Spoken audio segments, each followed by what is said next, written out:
We are live. Okay, thank you. Everybody's ready to go? All right. I'd like to call this meeting to order. Good evening, everybody. If we could kindly call the roll. Mr. Dorr? Here. Mrs. Evans-Brockett? Here. Dr. Hollis? Here. Dr. Kohler? Here. Mrs. Lofton? Here. Mrs. Mayers?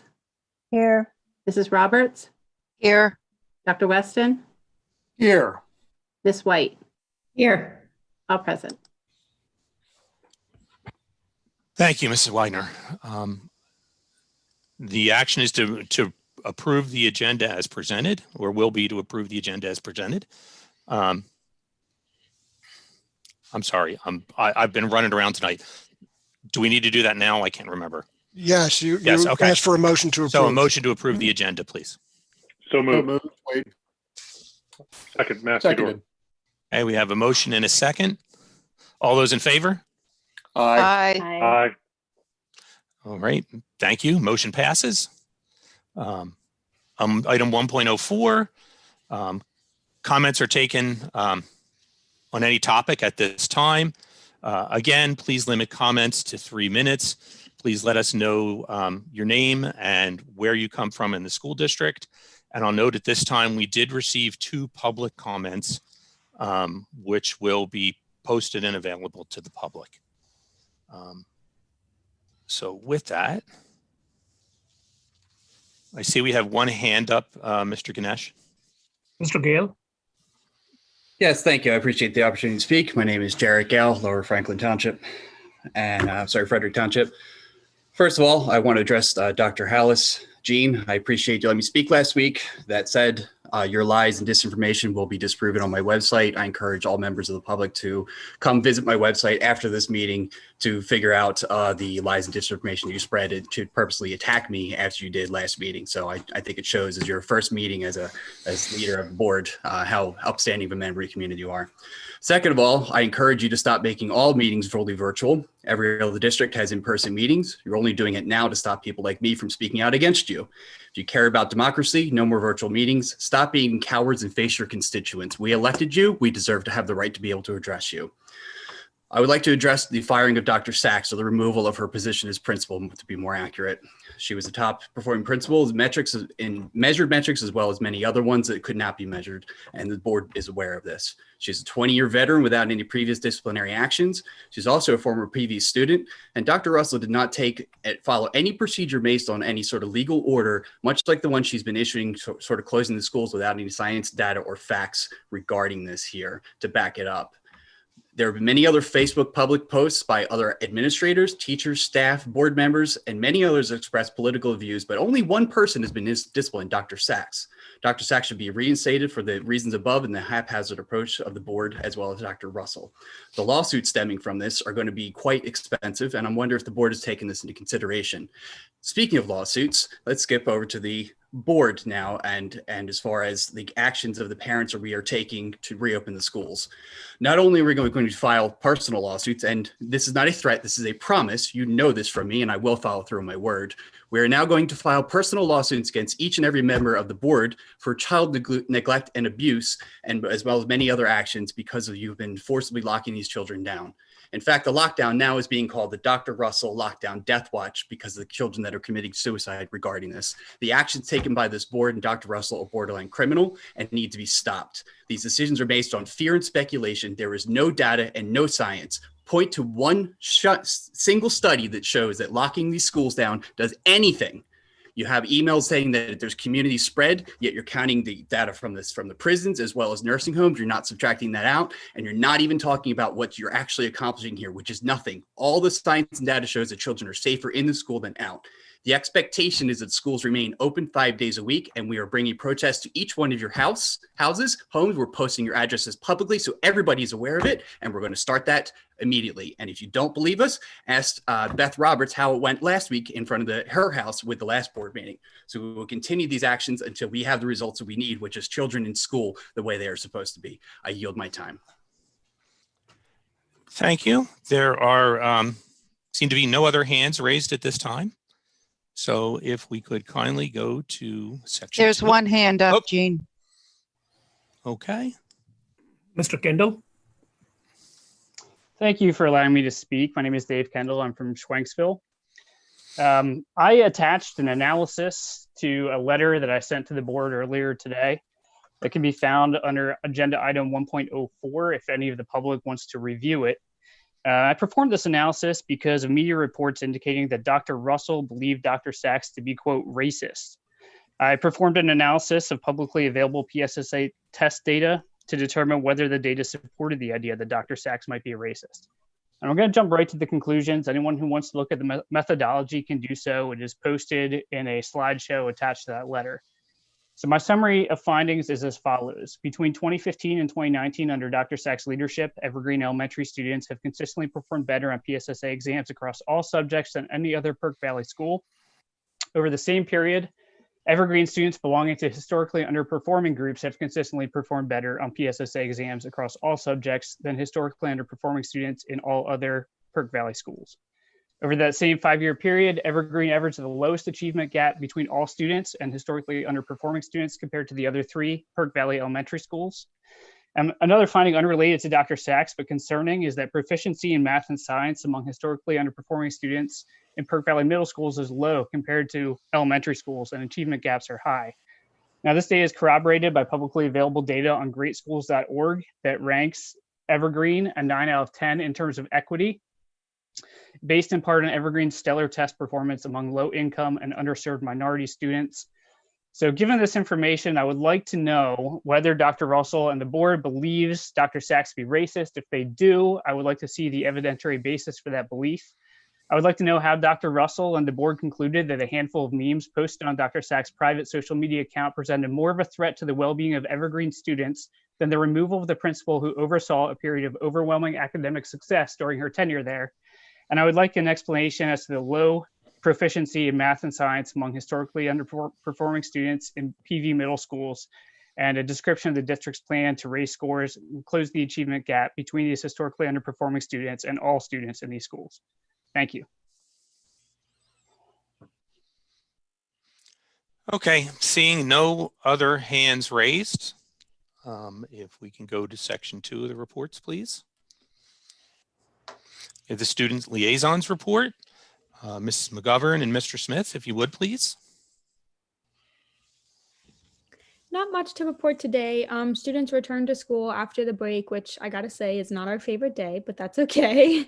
Some of the clubs have been starting up again. I believe softball, Japan Club, our Safe Collective, and The Voice, our student newspaper, are running again. So just to keep a heads up for that, but otherwise we're just kind of getting back into the swing of things. Thank you.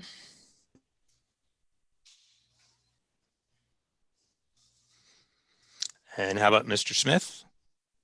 Is he here? Okay, I don't see Mr. Smith. So item 2.02, please.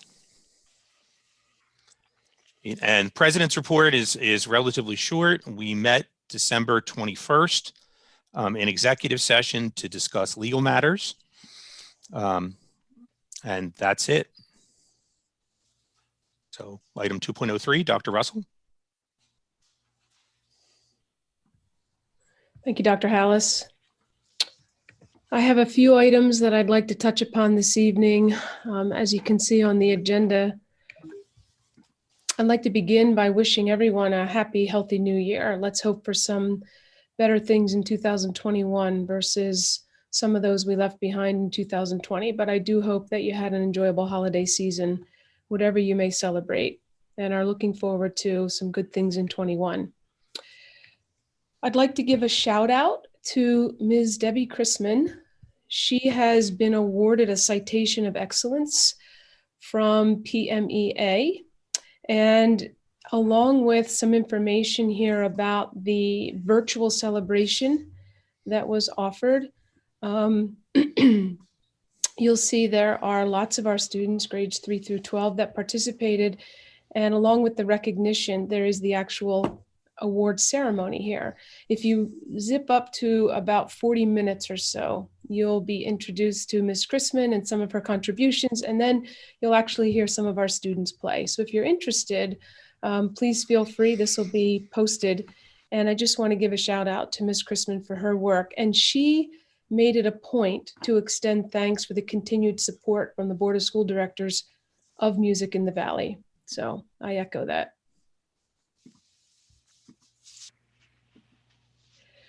So one of the things I wanted to talk about with the board and the public this evening is our efforts around equity and inclusion. We have now come almost halfway through the school year, and this is the second year we've placed a really strong focus upon greater equity and more inclusivity for our students. So let's talk a little bit about some of the things that are happening. If you go to our website and you look in the About tab, our comprehensive planning information, you'll see these "we believe" statements. And there are a couple of those connected to the 3 overarching categories we focused upon the last time we developed a comprehensive plan for the district, which was 2017. So we were focused on the readiness of our students, our schools being safe and supportive, and partnerships with our community. I'll call out these points here. We're really working diligently to empower our students, to give them voice, to promote agency so that they can pursue their strengths, their passions, their interests, etc. We're also working hard to cultivate supportive and inclusive schools.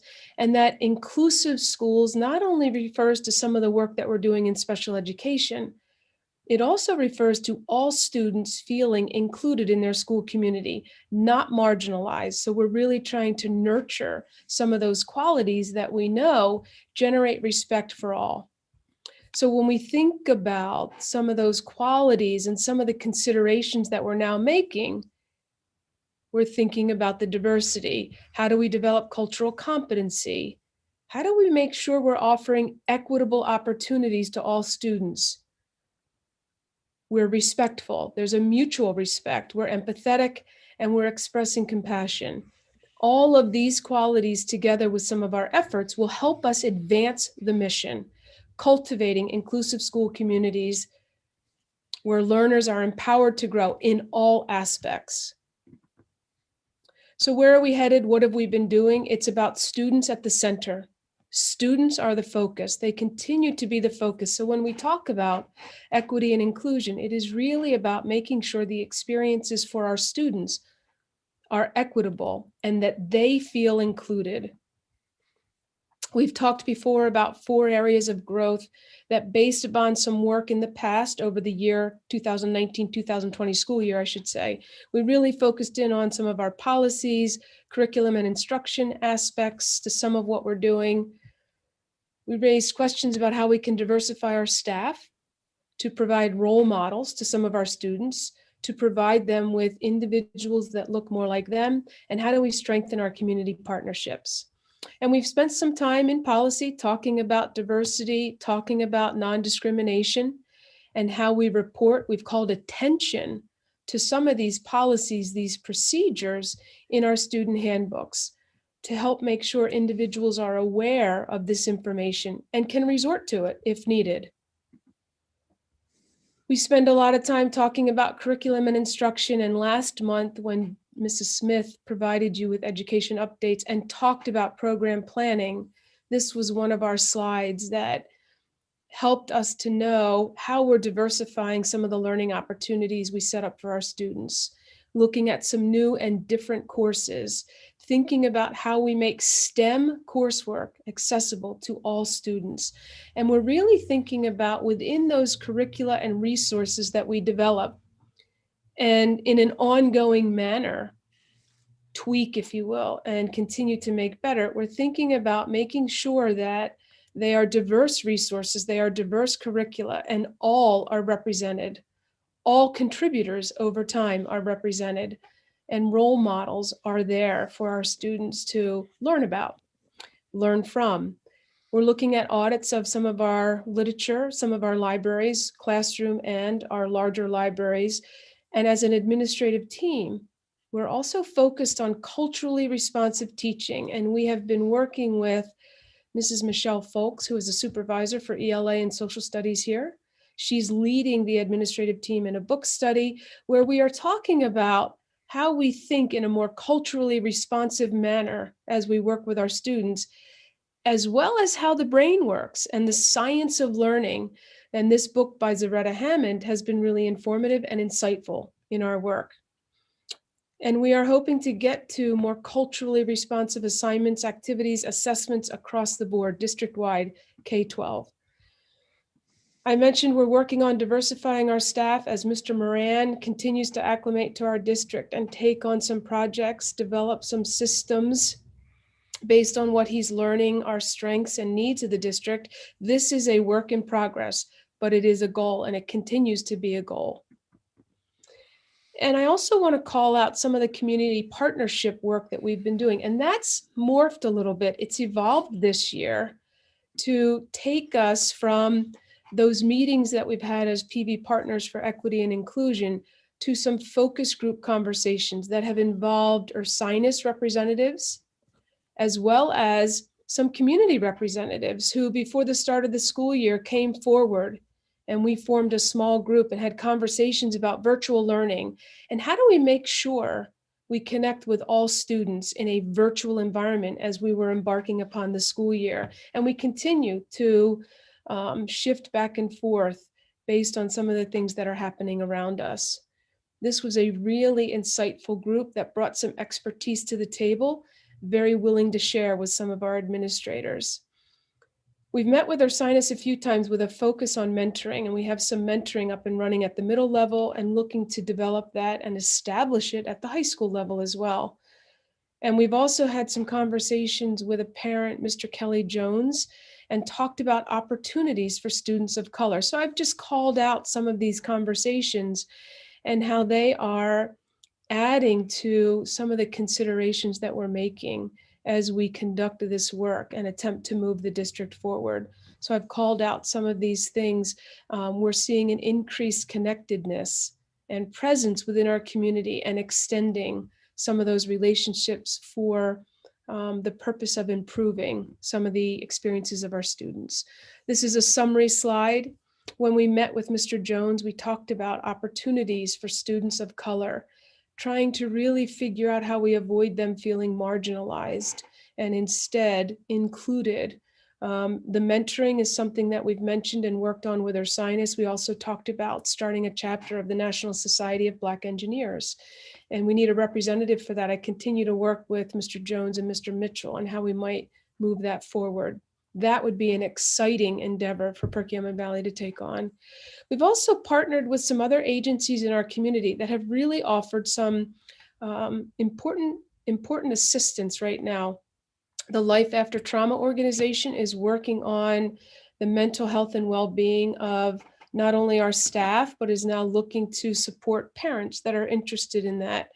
We've partnered with Integrate for Good to support some of our special education students and helping them to develop a digital portfolio and showcase what they can do versus what they can't do, so that we set them up for opportunities beyond high school or while they're in those upper grades of high school. And we recently met with somebody about mindfulness and meditation coming off of the PV Partners meeting. How can mindfulness experiences contribute to individuals being more included or inclusive of one another as we become more diverse? Really interesting conversation.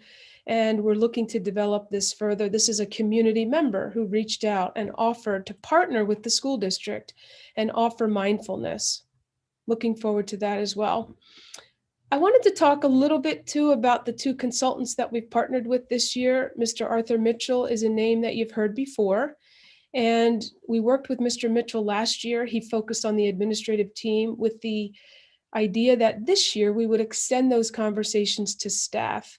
And with some of the circumstances associated with the pandemic, we haven't conducted that work in exactly the way we had hoped. However, he is still engaging with us in conversations. He visits our administrative team meetings. He has worked with Mrs. Smith a little bit with department chairs. He's attended some of our community meetings.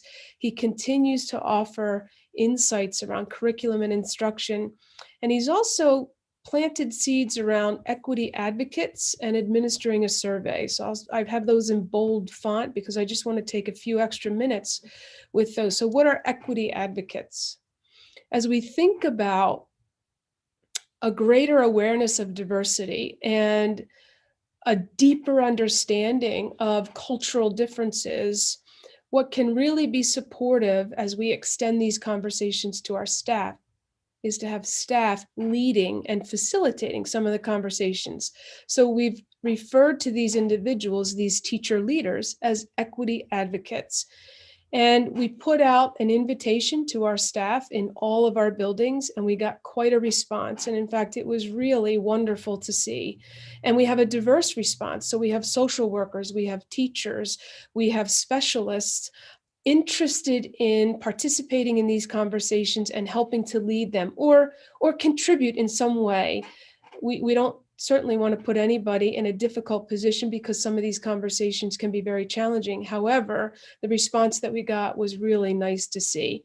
We'll continue to work with these equity advocates and develop them so that they in turn can work with their fellow colleagues in their buildings. And they'll serve as champions for some of the equity initiatives, the inclusiveness that we're really striving for. And they're passionate, they're dedicated, and they're committed to this work. Very exciting. So we'll continue to develop those equity advocates. We also would like to administer a survey, an assessment tool that's been developed by the Massachusetts Consortium for Innovative Education Assessment. This is a survey that takes us beyond when we measure and when we think about schools beyond those standardized test scores to some of the other features of schools that make them attractive, that make them schools our students want to be in. And this assessment is one that's being recommended by Mr. Mitchell, and he's willing to support us as we prepare to administer it to students and staff and learn more about teachers and leadership, school culture, the resources we have available or that we make available, the academic learning, as well as the community and the well-being of our community based on some of the questions that are posed. So this is a different way to measure where we are. We've administered similar assessments or surveys in the past. They've come out of PDE or they've been connected to the comprehensive planning process. This is an updated assessment tool that we're really looking forward to administering to learn more about our schools and to make sure we're on the right track with some of those goals that we're developing in those 4 categories I just reviewed. We want to make sure that we're aiming for the right targets to most effectively support our students. So these data will support us in that effort. So here are some examples. There are FAQs here and a link to those if you're interested or anyone interested who may access the presentation to learn more. Again, students and teachers would participate in the survey, and it will help us to know more about the whole school as opposed to maybe just one aspect of our school or the results that may be generated from our schools. So looking forward to that. And this is how the data are displayed. They'll fall into a warning category or a watch category, or you need some growth category, or this is an approval category. Things are looking pretty good as well as ideal. And we'll talk more about that as we move closer to the administration and then the learning from the results that we may obtain. We also have a second consultant this year that we contracted with, and this is Ms. Jerry Brown. She is a Perkiomen Valley graduate, 2007, and she is somebody who has immediately connected with our high school students and afforded them a voice that they didn't have before. She has formed the Safe Collective, where she offers students opportunities to talk about difficulties or difficult situations that they have come across as part of their school experience. And she's really working with the students in an empathetic, respectful way to provide greater equity and promote change, positive change in the areas of education. So what are our students learning? What are the curricula? What are the resources? And she has partnered with Mrs. Smith and her team to align the conversations and make sure that we're moving forward, being on the same page, if you will. There's a reform committee working closely with Mr. Stanson-Marsh at the high school on policies, procedures, student handbooks, aspects that have raised questions for the students that are a part of this group, and they're exploring these things further and preparing to bring some of those questions forward to administration, and then again promote positive change where it might be appropriate. And then there's a Revive committee. So these students have self-selected into these 3 groups, these subcommittees, and the Revive committee is one that really wants to work on greater community engagement, prompting and promoting a greater awareness of diversity and what that actually means. Diversity spans quite a spectrum of differences among us. And how do we highlight those and showcase those, learn more about them, understand them, and then demonstrate empathy towards them when individuals aren't exactly like us. Ms. Brown meets via Zoom with students on Wednesday afternoons and often signs her emails with "You are enough always." So always boosting the confidence of the students. And as I mentioned, immediately established connections with the students that choose to meet with her. So we're happy to have her as part of the work. And you'll see both an extension of the agreements for Mr. Mitchell as well as Ms. Brown on the agenda this evening. We'd like to continue the good work with both of those individuals. They have brought lots of information, expertise, knowledge, experiences to our district that have afforded us insights we didn't necessarily have before. And they're bringing value to this work. And we're very appreciative of their efforts. This is a summary slide, again, talks a little bit about some of the things that I just went over. We continue to advocate for a position in district that will focus on greater equity and inclusion, and that's appeared in some slides connected to the budget. You'll see it again this evening as we talk a little bit more about staffing. So how do we bring in an individual who may focus solely on these aspects of the school experiences for our students? And we're also working to engage our community more, not only through Ms. Brown and the students that she works with, but in other ways through those partnerships I mentioned. And the PV Partners group came up with some great ideas at our last meeting that involved maybe book studies or watching a documentary together as a group of community members and then having some conversations. And all the while, we need to think about that ongoing professional learning and that nurturing of our own staff as we embark upon some of these more challenging conversations and take some of these steps that can be new and different for many of us. Lastly, I want to mention that on this slide, you'll see summer learning opportunities. This year has proven to be really challenging in a lot of different ways, and for some students more so than others. So we're thinking about how we might provide some equity of opportunity for learning for some of those students that would benefit or need to catch up. And we'd like to come forward in February with a more specific plan, but what can we possibly do for some of our students who would benefit from some additional support, reinforcement, remediation over the summer to catch up for some of the real challenging school experiences of this year. So stay tuned, we'll bring you more information about that. So I'll shift and I want to mention very briefly where we are with our school and sports schedules. So from our work in the areas of equity and inclusion, I'll talk just a little bit about this week. You know that we are virtual, and that's really based upon some of the spikes in the data that we saw after the Halloween holiday and the Thanksgiving holiday, and not wanting to bring in some of those higher numbers to our school settings. There are no on-site activities this week either. So Monday, the 11th, we resume our half-day and hybrid schedules, and PIAA winter sports officially kicks off here in Perkiomen Valley for both middle school and high school students. And more information is available on our athletics webpage. So if you're interested in a little bit more information, there's a link there. And then lastly, I'd like to mention, I'll call out that at the end of January, there is the annual data presentation. So we will showcase for the board and the public some of what's occurred over the course of the 1920 school year, some of what we've learned about our students, our schools, and some of the resources we want to recommend that might continue us towards improvement and the best experiences possible we can offer our students. And with that, I'll close. Thank you, Dr. Alice. Thank you, Dr. Russell. I think Ms. White had a question. I thought I saw her hand up. Yes. How are you doing? I wanted to ask Dr. Russell about the survey that you were talking about. If you could just go back to that area. I just was curious as to, I love that this exists. I think it'll be really helpful to see data from this type of tool. So I have two questions. The first is with regards to cost.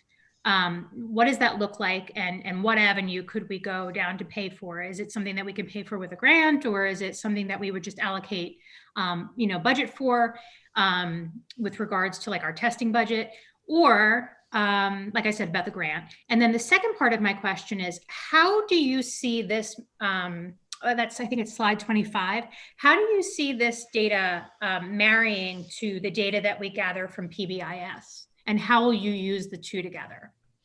Yeah, I appreciate the questions. The survey right now does not come with a cost because we're working with Mr. Mitchell, and he has contributed to some of the work in developing the survey and has a strong connection to the Massachusetts Consortium for Innovative Education Assessment. So he's really been pivotal in connecting us to this particular survey and strongly recommends it. And as I reviewed some of the aspects of the survey with him, I felt as if it would be really informative. And I appreciated that it really looks at, the whole school, if you will, as we want to do with children, the whole child versus just one aspect. So right now, no cost. And he's really been extending himself to be a big help, both administering and then interpreting the results. And then the question about PBIS is also an important one to share with the public. There are overlaps and there are some similarities there between some of what's asked in both surveys. And we just started that conversation briefly with some of our principals before the winter holidays to learn more about some of the questions they pose. This one is a bit more comprehensive in nature. It takes us into some different categories. However, there are some overlaps. So that would be something we would just want to check on before we administer, because then we have students or staff taking, several surveys, which is what I'm wondering you're getting at here. And we want to be respectful of that and considerate of what our students participate in. If there is dramatic overlap, how do we use what's offered from PBIS versus maybe all that's part of this, So more to come on that. Yeah, I guess my question really was not so much for, I know that we, to be survey heavy or anything, but, if we already see that there's, for example, this warning area, if we already see in a certain building, there's a trend that we need to watch, it seems like this would not only point out things, new information, obviously, because I think obviously a lot of the questions would be different with regards to equity and the emotional feelings of students, for example, and how they feel within the buildings. But also it could be like a checks and balances one way or the other. Mm-hmm. So I see it helpful in both ways. I just am wondering if by completing this type of survey, the efforts that we are already implementing with PBIS will actually be furthered, I guess was my point. Yeah, there's a lot of logic to that. I think the data could be validated and furthered, yes, because this is a very comprehensive tool that takes us into the community, for example, and the well-being of our community based upon how our schools are serving our students and our staff. So I think it's a great point. And, I'm really excited about what we can learn from this instrument, what we can learn from this tool based on the conversations that we've had with Mr. Mitchell. And so maybe when we get to that data presentation, we can talk a little bit more about the alignment as well as the overlap and maybe what else we'll get from this particular tool versus what we get from the PBIS surveys. Great. Appreciate the questions. Are there other questions about any of the information? I think Mrs. Mayer's had her hand up. Thank you. I was just curious, and I'm appreciative of the work that Jerry Brown is doing with the students. I was just wondering, do we know approximately how many students on average are involved with Ms. Brown? I think she's had over 40 in some meetings and between 20 and 30 in others. I think Ms. McGovern may participate and may have a more accurate on a consistent basis number that she has. But I would say it's in the 20 to 30 range on a more consistent basis. Okay, Yeah. great. Mhm. Thank you. Sure. Other questions about this work? The work around equity and inclusion and some of the aspects that we're touching as we move this forward. I just have one request, Dr. Russell. So with regards to the different criteria that Jerry is working with the kids, I know they're all in different committees focused on different subject matter. I know that I've heard it, and I think it was probably said at the last equity meeting, but just to reiterate for the public, how this information is going to impact the overall school community, and then also when it's going to be presented and rolled out. If you could just touch on that. Yeah, I think so. Ms. Brown would like to continue working with these subgroups, these committees, and her students over the course of the second semester. And they're really aiming towards some sort of big event that will engage the community and help expose them to some of the diversity that we want to make sure others are aware of. And we know that sometimes a one-day big event may not be as effective as some ideas or activities that are ongoing and more regular. And Ms. Brown is also working to develop some of those through video casts and podcasts that students are interested in producing. But she is aiming for, at the end of the school year, to culminate some of this work and showcase some of what the students have brought forward and what they've promoted to the community. And she'll continue to keep us abreast of the work as we meet as a PV Partners group. But she would like to have this big celebratory event June 19th.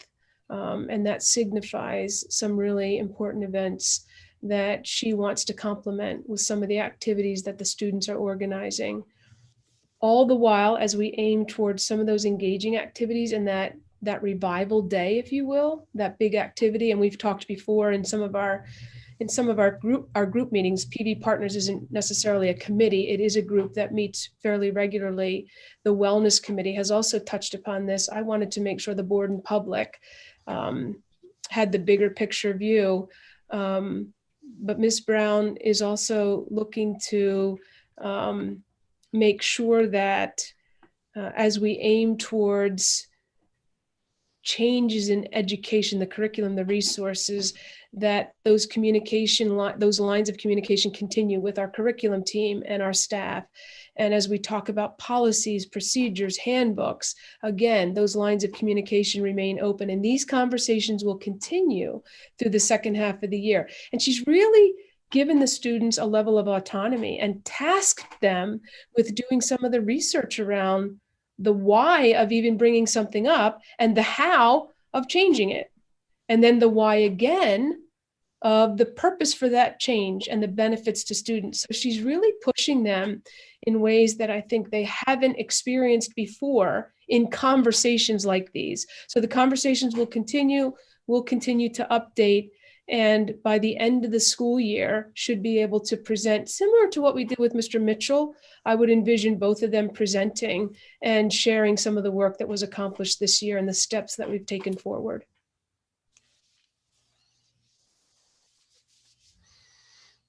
I feel very fortunate for the district that we're able to have these two individuals work with us. I'm very appreciative of the support of both for our staff in the case of Mr. Mitchell and for our students with Ms. Brown. And Ms. Brown and Mr. Mitchell are now working together as well. They're collaborating. So some really good things happening. Other questions about this work in particular?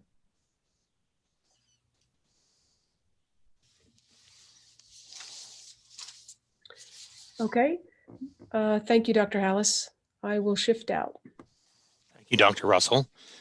That takes us to item 2.04, the solicitor's report. Mr. Subers? I have no report this month. Okay, thank you very much.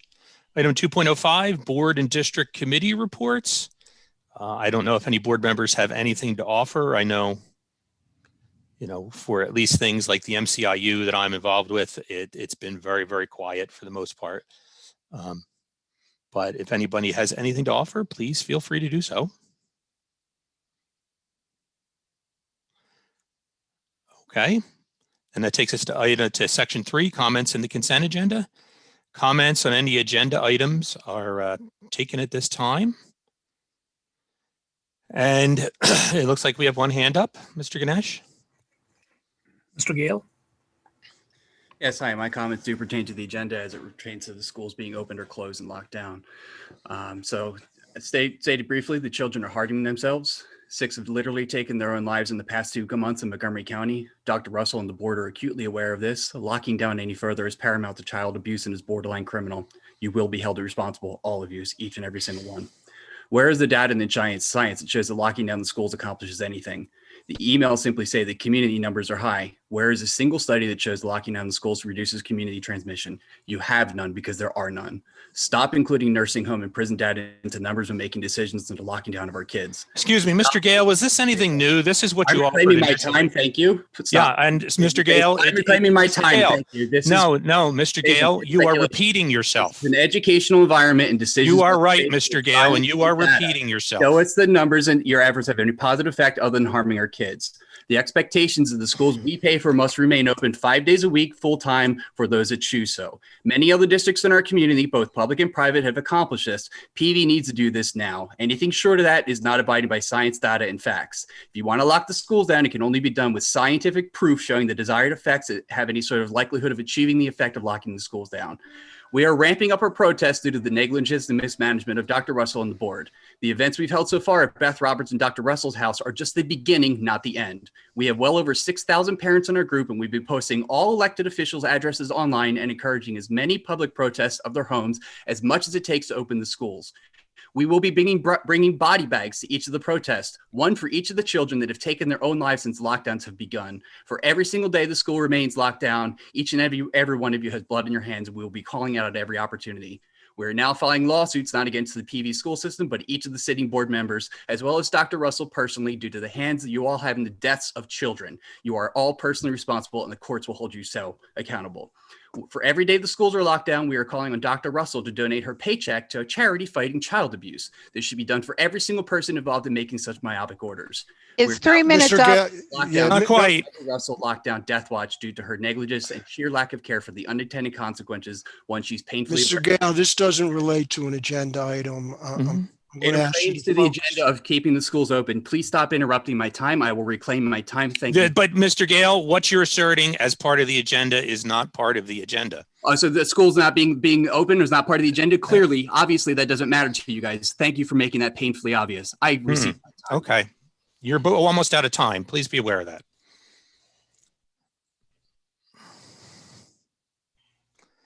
And there it ends. I see no other hands up. So if we could kindly go to item 3.02. This is the consent agenda for the business meeting. Items that represent standard routine business of the board are included in the consent agenda. Board member items, I'm sorry that it's partially obscured. I can't read all of it. Because thanks to Zoom, the screen I have. Board members, I believe it says, may be asked for items to be removed from discussion. The consent items as of January 4th, 2021 are listed below. Additional agenda items can be added to the consent agenda during the work session. The following items will be added to the consent agenda for approval January 11th, 2021 business meeting. Items 7.02, 7.04, 8.02, 8.03, and 8.04. So does anybody have any objections? Okay, seeing none. Section 4, education. Dr. Kolar, if you could, please. Thank you, Dr. Hollis. Item 4.01, comments from the audience are accepted on education.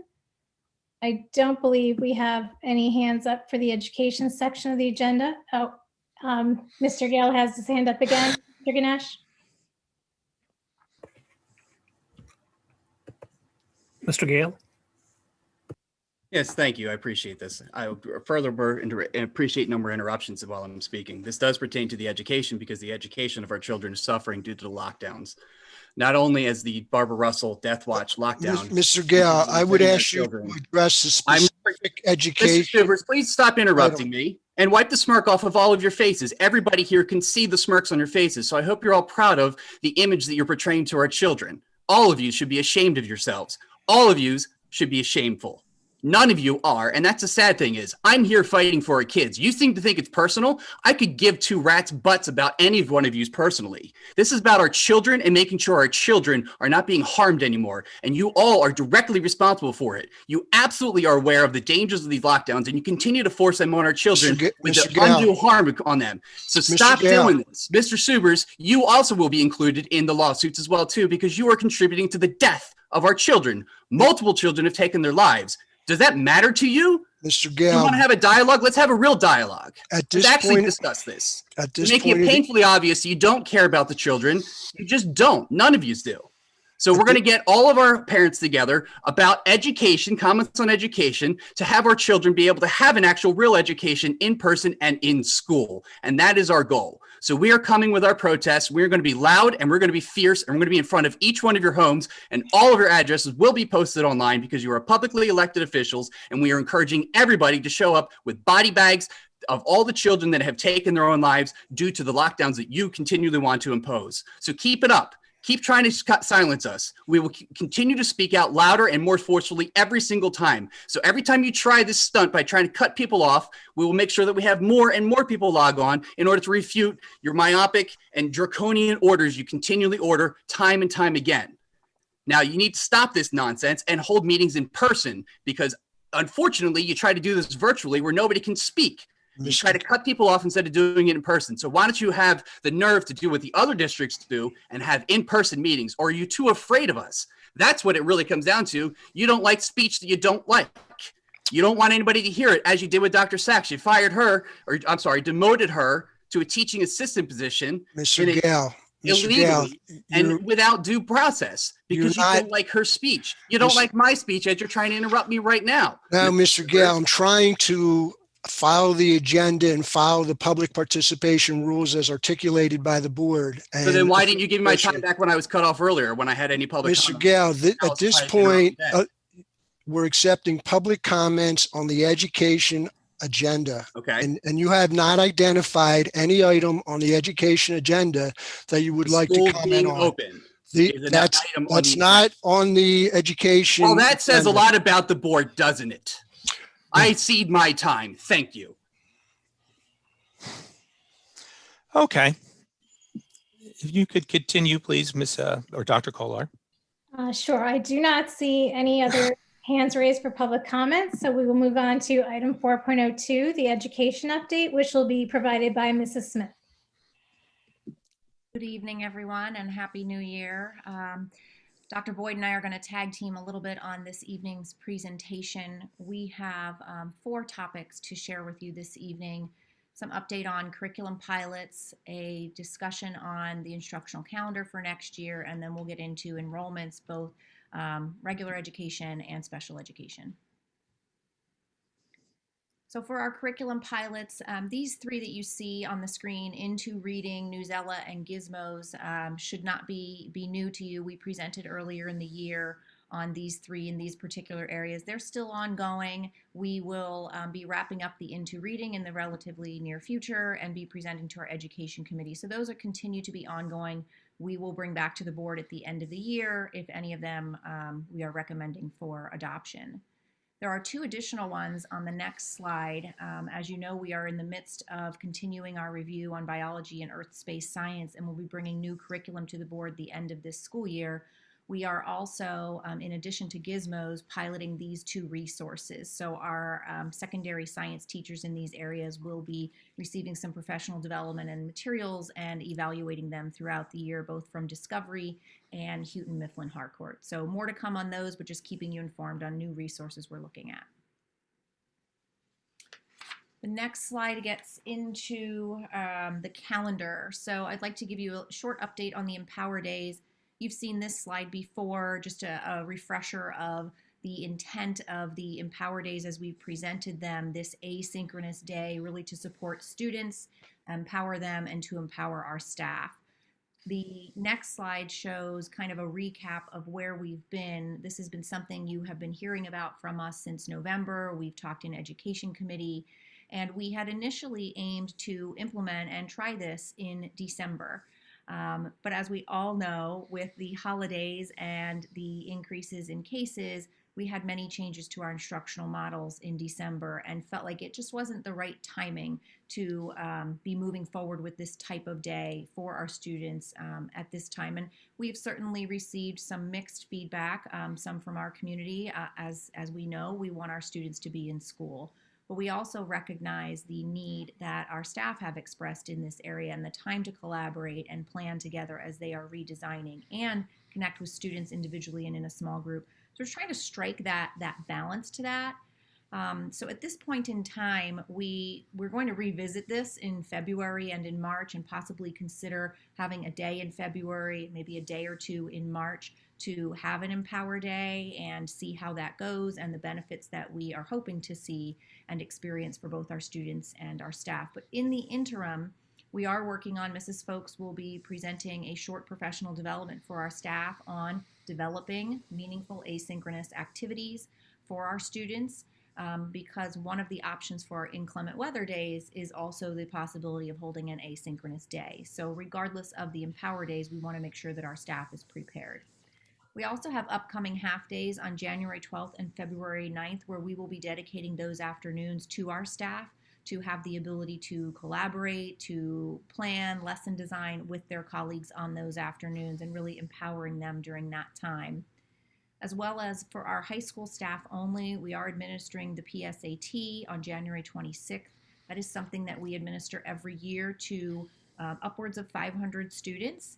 And given our requirements for a health and safety plan, we need to have much smaller groups than we have had in the past to administer this assessment, which therefore requires almost all of our high school staff to actually participate in the administration of the test, therefore not allowing us to have typical normal classes going on. So the high school staff and students will have an asynchronous day for the full day on the 26th.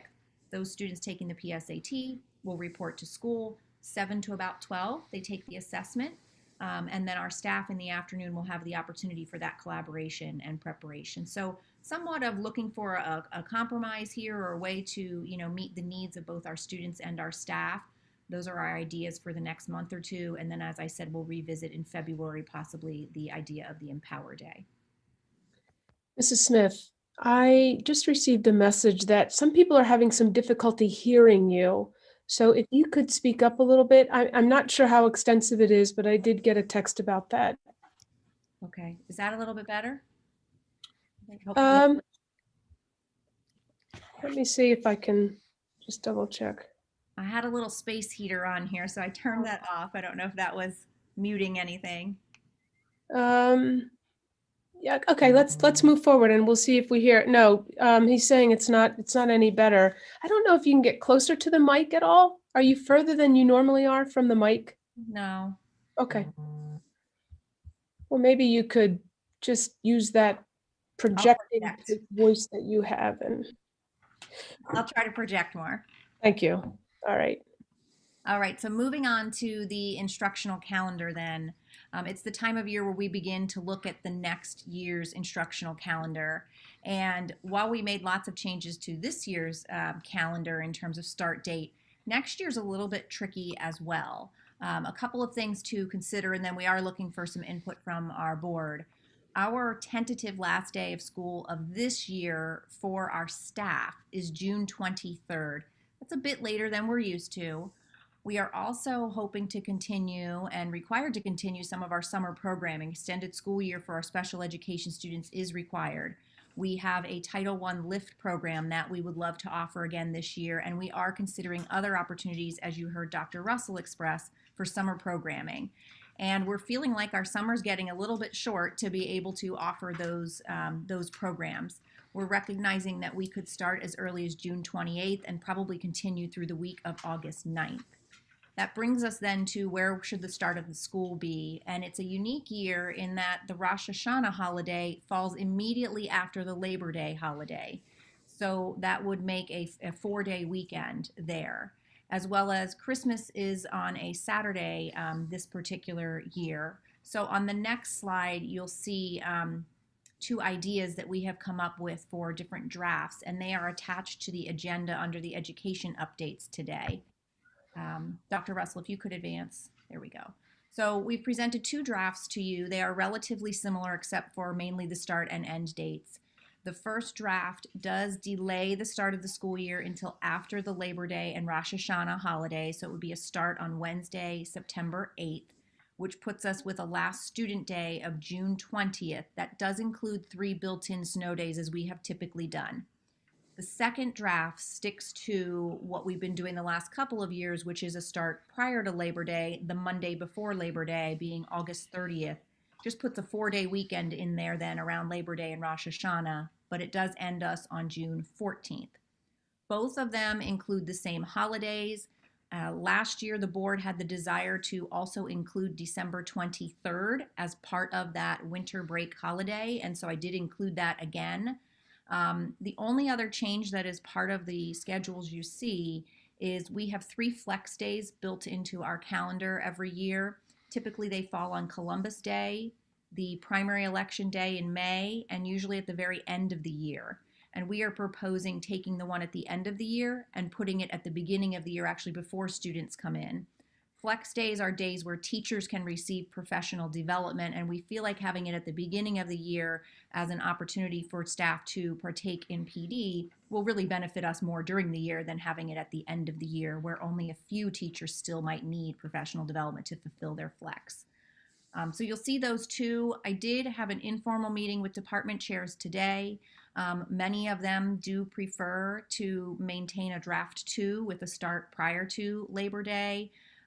For many reasons about it's kind of chunking the start of the year. You have a couple days each week until you get into a full week. The opportunity to get through more curriculum prior to any testing, as well as our AP students. We finish with our AP students in May, and then the longer we go into the year, it's much harder to maintain the engagement of all students the longer you go into June. So that was certainly, some feedback from the staff. Draft 1 does put us after Labor Day. Dependent upon the pandemic and COVID and any vaccines, it may buy us a little bit more time for the start of the year. So we're really interested in, I'll pause for a minute if there's any comments from the board. We'd like to bring to you next month an agenda or a calendar and request your approval. So we're looking for some feedback. Ms. Lofton has her hand up. Thank you, Dr. Hallis, and thank you, Mrs. Smith. I would personally favor draft 2 as well. I think part of the reason a few years ago when we shifted back to starting before Labor Day, there was a large push to start as early as possible due to the fact that students who are taking AP classes want to have as much in-classroom instruction as possible before they get to the testing period, and also all the other tests that students are required to take at fixed time points in the year. It makes more sense to get the school year started sooner rather than later. And I've also heard over and over again from parents that they prefer to have the school year end earlier rather than later. So I would strongly support draft 2. Thank you, Mrs. Lofton. Any other comments from board members? I believe Mrs. Mayers has her hand up. Oh, I'm sorry, Mrs. Mayers. Okay, thank you. I'm also in support of draft 2, especially if we have been doing that in the last few years and you polled the chairs of the schools and just talked and gotten their feedback. That would be my vote also. Thank you. Thank you.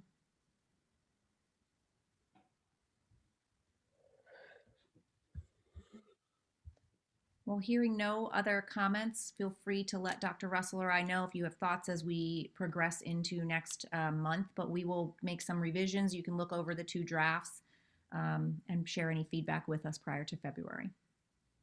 Thank you. So the next topic is our enrollments. So I'm going to update you on current enrollments and then we'll look at some projections. So this first slide is, if you recall, we had several requests prior to the break from our elementary families wanting an accommodation due to the increased number of cases to be able to have their child participate in virtual learning, but they were not requesting a change to fully virtual.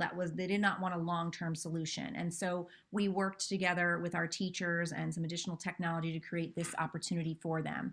This really just shows you how many students per grade level in each of the buildings. So we had 152 students that partook in this particular accommodation. The next slide gives you a little bit more information on the reasons for their requests. Majority of them just wanted a temporary accommodation due to increased cases and concern for their safety of their child. And you can see, though, that there were some in each building that were based upon the fact that they had to quarantine for one reason or another. And then I also thought it was important to share the anticipated end date, because we did have some concern, how long would we be able to sustain this? Was it in the best interest of our students and our staff? And you can see, I circled there for you, December 22nd, which was the last day before break. Overwhelmingly, a majority of these children intend to return as of today back to whatever model they were currently in. So come Monday the 11th, we really should see a large percentage of these students back in their half-day model. Now, principals still, have gotten some calls today and requests maybe to extend, but I just wanted you to see that overwhelmingly, most of these families were really looking for a temporary option to get through the holiday.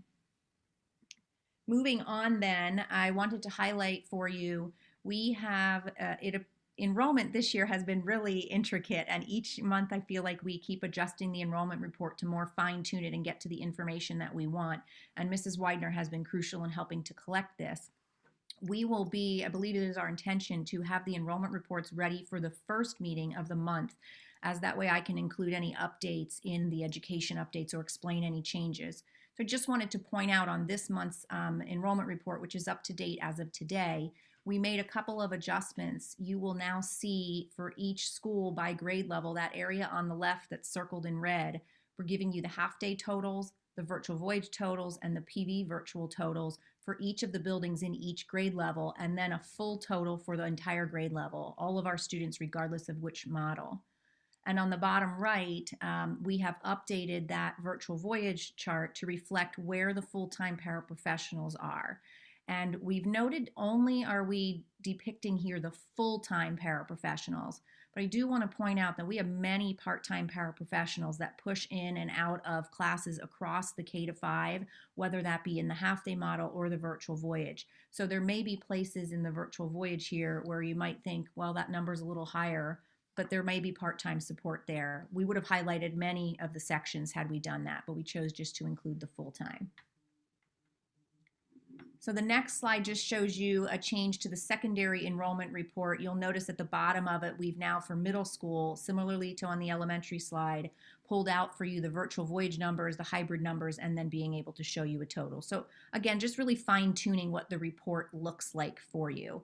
But those are available under the enrollment part of the agenda as well. And then move on in this slide. Last month, we also showed you a trend in our virtual enrollment requests. So the chart at the bottom gives you the numbers, and you can see some steady increases, particularly in our high school, and we see continues to increase even from December's enrollment to the January enrollment from today. We've had just a really slight increase at the elementary. And our middle school, uniquely, it was trending upwards. But when you look at the data from today that our secretary's updated, we actually have a bit of a decline. And that primarily has occurred at Middle School East by many families indicating that they intended to be virtual prior to the holiday. But when we return on Monday, the 11th, they plan to be in our back in their hybrid model. So that's why that downward trend. And I'll keep sharing that as we go through the year. Okay, so the fun part. It's the time of year for enrollments, projections into next year. And typically we take the current year, like I'd take January of 2021, and I'd roll the first graders over and make them second graders into the 21-22 year. Please know this is really preliminary, and we will fine tune it every month as we go through. This was hard this year because we know that we had a decline in our enrollment this year just due to the pandemic. Some children went to homeschool, some went to cyber schools. So we don't want to sell ourselves short per se.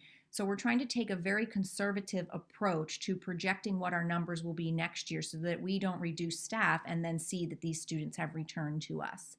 So elementary, what you'll see on these slides is the January 2021 enrollment, our current enrollment numbers in the top.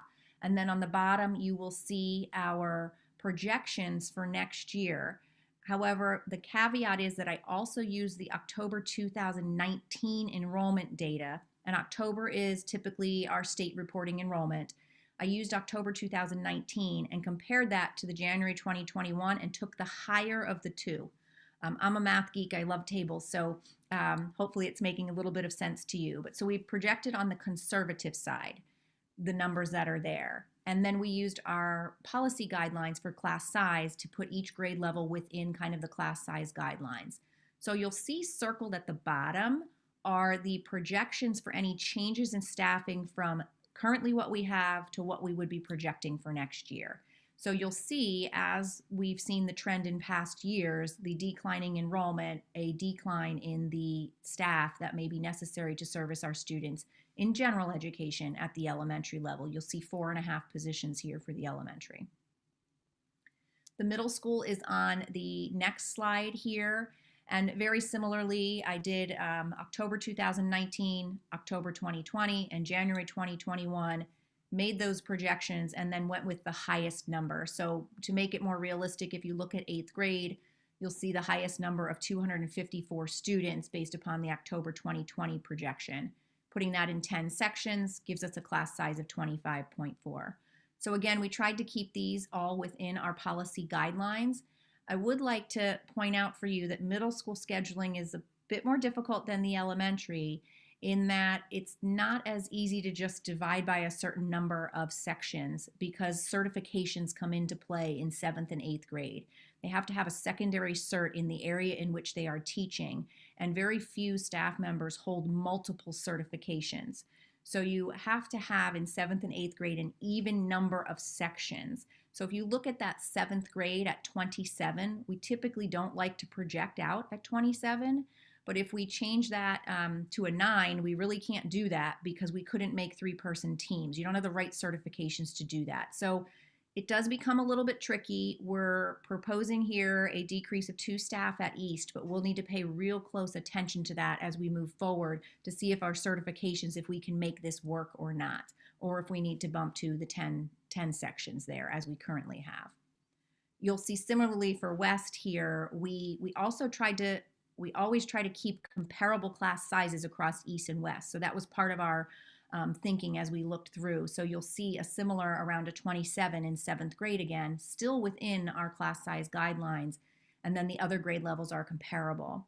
But West will be getting a larger 6th grade class than what they have been used to in the past. And so we are projecting 9 sections in 6th grade, which you can do because 6th grade teachers are elementary certified and can teach multiple subjects.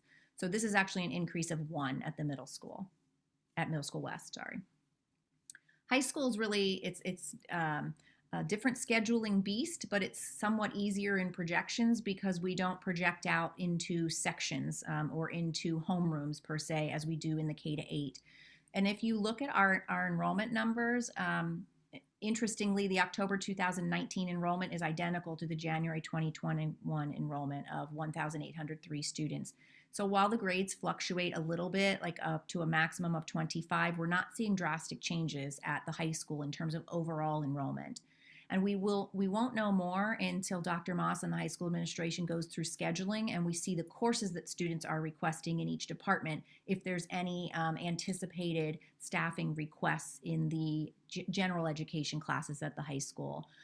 We haven't heard any conversations at this point about a need there, but we'll see more as we hear the course requests from our students. So I'm going to turn it over to Dr. Boyd, and then we'll kind of pull it all together at the end and show you the overall staffing projections and where we're at this point. Thank you. Great. Good evening, everyone. It's nice to see you. So I'm going to go over some of the information with regard to special education that we're looking at right now as we consider staffing needs for next year and the current enrollment. So I wanted to start with just reminding the goals, of course, that we're always looking at is we need to ensure the least restrictive environment for our students. We take a look at their access to general education, of course, maintaining fiscal responsibility and maximizing resources. And then on the next slide, I just wanted to remind everyone of the goal outcomes that we had for as defined last year when we had presented to the board in February. And our goals were really to take a look at the secondary level and to put our special education teachers onto teams and to really look at lowering the caseload averages across the district. We also wanted to improve and increase our co-teaching opportunities and then reduce the number of special education pull-out classes. So on the next slide, I wanted to also now share some highlights of what we've actually accomplished and take a look too at what we requested last year. And that shifted over time. When we spoke with the board in February of last year, we were really looking for 3 special education teachers, an inclusion facilitator, and a BCBA for our behaviors. And that was all pre-pandemic. The pandemic arrived and that really shifted what we looked at. We also, as we looked at enrollments of our student population over the course of the spring, we recognized that we did not need the teacher at Schwenksville Elementary last year, but we did in fact need a school psychologist, which we gained. We did not hire an inclusion facilitator or a BCBA for this current school year. So I'm just reminding you of some of the positions that we were considering as we looked at data. And now into this year, we have actually been able to lower caseloads at the high school primarily. We have increased our co-teaching sections, and we have been able to reduce the pull-out classes. So those are some of the things that we've have been able to accomplish this year from the staffing that was acquired last year. Dr. Russell, if you can advance the slides one more, please. So as we're looking at enrollments and then the staffing projections, I just want to point out, I know Mrs. Smith shared how she rolls over the students and we promote them. We do that as well for special ed, but what we also need to look at really is our student needs and that level of need, and if students qualify for that level of support in special education, whether it's itinerant support, supplemental, or full-time. And from there, we also then have the disability categories, caseload guidelines, and maximum caseloads from the state. And then we look at our actual numbers, our number of teachers to determine our caseload size. So those are some of the pieces that we're looking at. Now, specifically, what we're focusing on right now is the early intervention process, and we're in the midst of this right now. These are the students that will transition from preschool into school age next year. That process began in December. It will carry us through till about March, and then I would say late March or April timeframe is when we will have an idea of the number of students that will be attending kindergarten next year. Based on their age, some students may have the opportunity to remain an additional year in preschool. But what happens right now is we begin to meet with families. We have meetings with their families. We will conduct evaluations. We will make programming recommendations. And from there, we'll take a look to see what we actually need. The other piece we look at is our elementary students that will be moving up to middle school, and then our middle school to our high school as well. So those are the three key areas that we look at with our enrollment factors. As of right now, as of right prior to the break, we had 35 students potentially coming to us from early intervention. What's important to note here is, again, we will be looking at this a little more closely as we engage in the meetings with families. But 7 of the students are speech only, which means the remaining students have another disability category and will most likely require learning support services for potentially a district-wide programming classroom. We know that at least 9 of the students have a disability category of autism, and now what we need to look at is really that level of need. I've shared with you a little bit of what that already means in terms of the process that will be underway. I think what's important here to point out is that, again, based on these numbers and what we see, there is a possibility that we could potentially see the need for another district-wide classroom. So that could result in needing a teacher to staff that, again, based on the level of need that we see coming out of those early intervention numbers. We'll continue to update the board as we move forward with that. And then if we move to the next slide, in terms of that elementary to middle and middle to high school, what we're noticing is that we have approximately the same number of students that will be coming into the middle school as are leaving. So we're fairly consistent there. We're not anticipating too much change in enrollment. What we are looking closely at is that middle school to high school. We have approximately 16 more students entering the high school than are leaving based on graduation. So we anticipate that we may need a staff member, another special education teacher at the high school. So that we will talk about a little bit further down. And then we also then look at the caseload factors. So on the next slide, what I've tried to do, I've shared previously that December 1 is our big month for data that's reported to the state. We use what's called a December 1 count. And this information here, the number of teachers, the number of paraprofessionals, and the number of students, that's representative of our December 1 count of this year for the district. What we've then done is we've taken just our learning support classrooms at the elementary, the middle, and the high school to provide you with an average of what the caseloads are currently. So again, these are results from the work that we continue to do to reduce caseloads to try to bring them in a little bit better alignment as we work to increase co-teaching as well. The next slide takes a look at the instructional factors that we consider. We always talk about the programming needs, caseloads. We look at the classrooms, the type of learning environments we can provide. We take a look at the curricular resources that our students need, and then we take a look at the professional development and the collaboration that we have underway. Again, one of the outcomes this year was looking to provide more co-planning between our special education and our gen ed teachers, which we've worked very hard to do, and we've been very successful in looking at other ways and creative ways to provide for that. So with all of that said, what we're looking at for next year right now, as of today, is the anticipation of 2 special education teachers. Right now, we're looking at the secondary level. We're also looking for an inclusion facilitator and a BCBA. Again, those are carryovers from what we were looking to do last year and could not do just out of the pandemic and really where we were landing. So we're looking to do that for next year. Again, I've noted here about those early intervention numbers. It's very possible as well that as we look at the numbers, perhaps we might not need 2 teachers at the secondary level. I'm certainly anticipating 1, possibly 2, but we will also look within our ranks to see, are there any other changes that would warrant reallocation of staff? So again, this is preliminary, but we wanted to start this conversation earlier rather than later as we do the planning. Again, this year has been very unique, and these are just some of the considerations. Thank you, Dr. Boyd. So just to wrap it up for you, I wanted to recap from the December education updates. We had presented to you some preliminary staffing requests that we had at that point, and we had included 2 special education teachers. Dr. Boyd has indicated that would most likely be 1 at the middle level and 1 at the high school. You heard Dr. Russell talk about a supervisor position for data equity, possibly special programs, still working out what that title or responsibilities might be.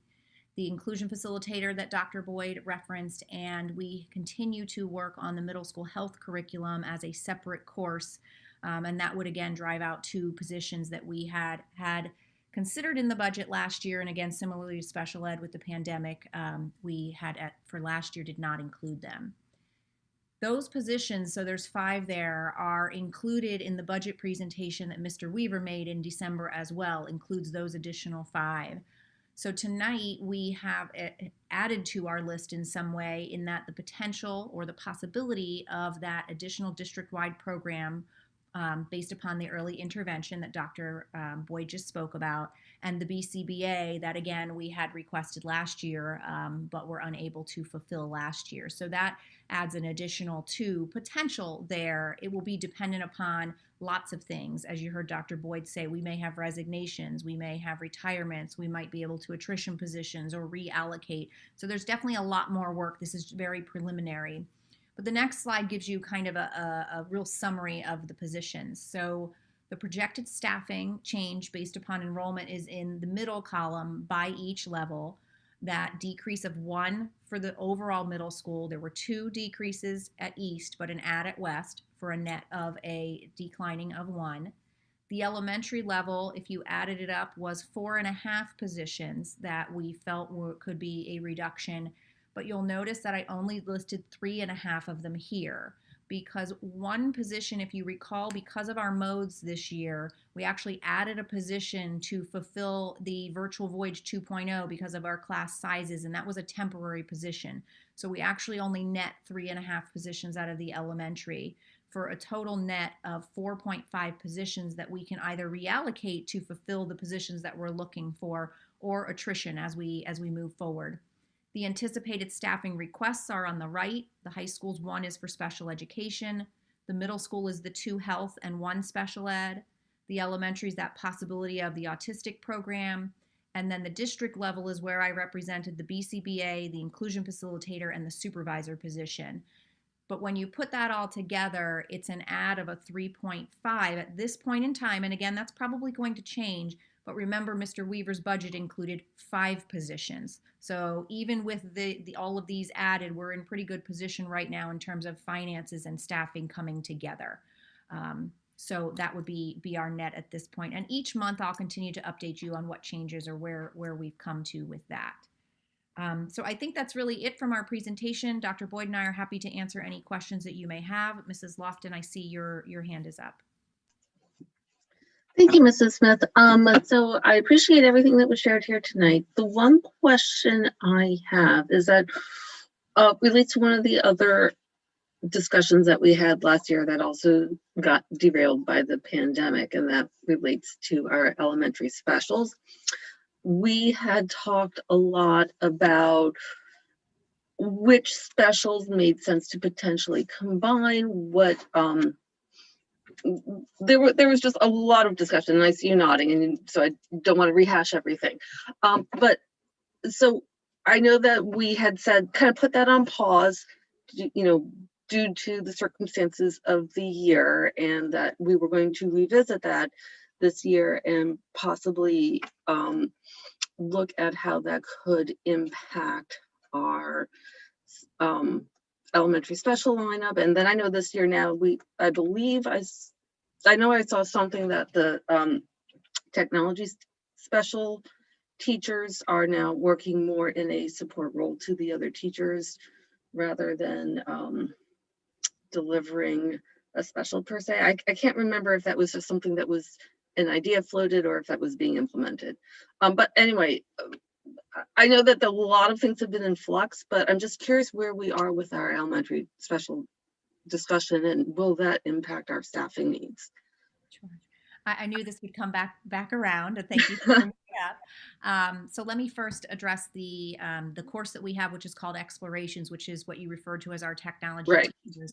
Yeah. They are still delivering Oh, they are. Okay. classes. It was an idea to possibly what we call pull them off the line for a little bit to help support teachers with integration of technology.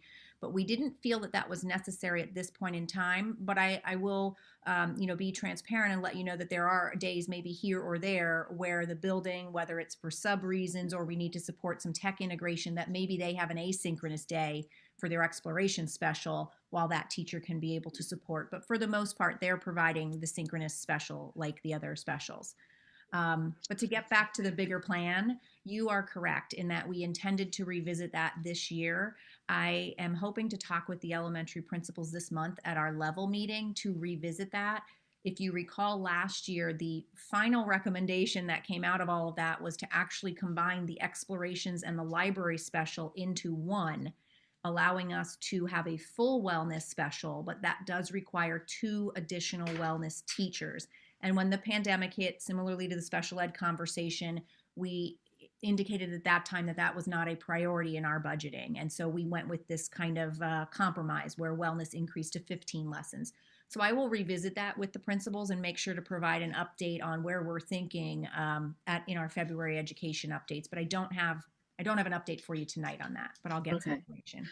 And then am I correct in recalling that 2 of the teachers that were delivering the elementary Spanish special are now teaching Spanish at the high school? And if we went back to the full cycle of the elementary Spanish, they would be able to transition back to the elementary? Is that?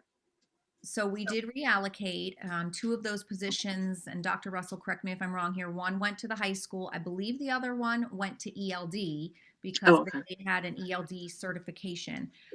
So if we certainly could reallocate them back to the elementary, if we choose to have Spanish become a full special at the elementary again, we would have to look at the impact to the secondary numbers and to our ELD population and how we might service that. We had other ways to service ELD in the past. We'd need to be creative again and see, could we make that work with other staff that have the correct certification? Okay, thank you. Sure. Mrs. Mayers? Hi, thank you. I have a question for Dr. Boyd, and I was wondering if where we are specifically with unified sports. I mean, I know that we were just starting to roll it out as then the pandemic hit and life became very different. So I was wondering, I know there were steps that we have to take to actually be ready to participate, where we are with that. Thank you, Mrs. Mayers. That's a wonderful question. I do know that prior to the break, there was a meeting that Dr. Moss, I think Mr. Felty, Ms. Aducci were involved with representatives from Unified Sports. So I will follow up on that to have an update, and then I'll be prepared next week to report that back to the board. So I do know, again, I know something was moving along prior to the winter break. So I'll just get a status and then share out with where we are with that. Okay, thank you. Welcome. Any other thoughts or questions for Dr. Boyd or I? Well, we appreciate your time this evening, and we'll keep fine-tuning this each month. Thank you. Thank you for the updates, Dr. Boyd and Mrs. Smith. Moving on to 4.03, the enrollment report. I believe we just went over that in the education update. Is there anything else to add at this point? No, there's not. Okay, so then item 4.04. The motion will be to approve the superintendent's recommendation to allow a non-resident senior who has met the requirements of policy 202 to conclude the 2020-2021 school year at Perkiomen Valley High School. Any comments or questions? So can we move this item to consent? Item 4.05. Will be a motion to extend Mr. Arthur Mitchell of Catalyst Education Solutions as the district's equity consultant for the 2020-2021 school year at a cost of $23,000 to provide professional development activities to administration and staff, and to meet with community members to share learning and future planning. Any comments or questions? Mrs. Evans-Brockett? Yes, thank you. Dr. Russell, if you could click on the proposal for that. I just had a question in terms of if you go down, the cost of the proposed work includes October 2020 to June 2021. Was October, November, and December not included in the first contract we had with Mr. Mitchell? Actually, Mr. Mitchell hasn't submitted another or updated agreement for this year yet. He has not, you have not approved an agreement for this school year. It was just last year. Okay. So he was really extending himself to continue the work with us. He has some other projects going on. He wasn't certain what he could dedicate. However, he has been meeting with us, but this is the first you're seeing an agreement from him. Okay, thank you. Sure.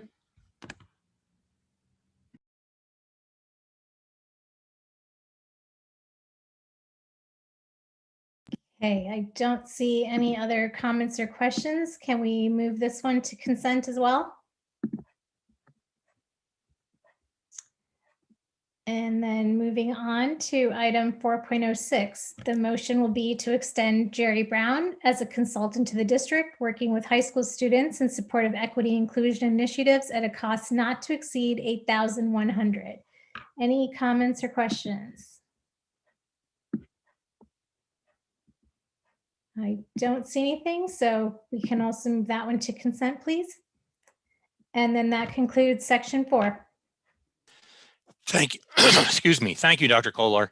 That brings us to section 5, business. Mr. Doerr, if you would, please. Thank you, Dr. Hallis. 5.01, comments on business. I don't see any hands up. 5.02 will be a finance update by Mr. Weaver. Mr. Weaver, please. Thank you, Mr. Doerr. Good evening, everybody. Happy New Year. For tonight's finance update, we have one presentation from Carl Hogan in regards to a review of our general purpose financial statement for the period ended June 30, 2020. We'll have a quick review again on the tax collector compensation as we finalize that. A quick review on the Act 1 tax resolution. We'll have a quick update on the capital projects that we're planning to fit in as we work on a potential bond issue and work on that.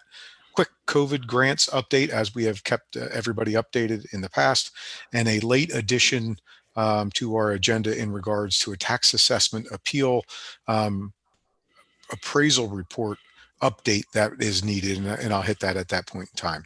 So without further ado, Mr. Carl Hogan from BBD is here to present a summary of the general purpose financial statements as of June 30, 2020. Mr. Hogan. Yep. Can I share my screen? Is that possible? Sure. Give me a minute, Yes. please. Okay. Thank you, Mr. Ganesh.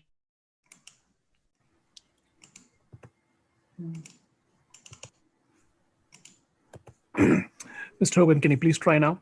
Okay. Thank you. Can everybody see the screen now? Yes, sir. Yes. I'm going to give a quick synopsis of the year ended June 30th, 2020. Basically, I know there's no surprises here tonight. I know Jim keeps everybody abreast of what's going on with the financial statements during our audit process. Jim is always in tune in terms of touching base with us, seeing where we are financially and bringing them to the board for any kind of resolutions that need to be done related to any kind of fund balance commitments, et cetera. So these numbers here tonight are basically what Jim presented, I believe, back in the November timeframe. And I'll be quick. If anybody has any questions, just go ahead and stop me. But that being said, I'm just going to go over some of what I think are the highlights in the audit report. But if there was something in the audit report that you noticed while you were going through it, feel free to ask me any type of questions that you may have. Obviously, the most important thing in the audit report is your independent auditor's report, pages 1 and 2. Page 1 outlines what management's responsibility is, what our responsibility is. On the second page, it kind of outlines what responsibility we're taking for the different sections of the audit report. But the most important section in these first 2 pages is being the opinion paragraph, and maybe the smallest section basically stating that the numbers presented in the audit report and presented to us to audit by management are fairly presented, or in other words, a clean audit report. I don't expect everybody to read the whole audit report. It's pretty extensive.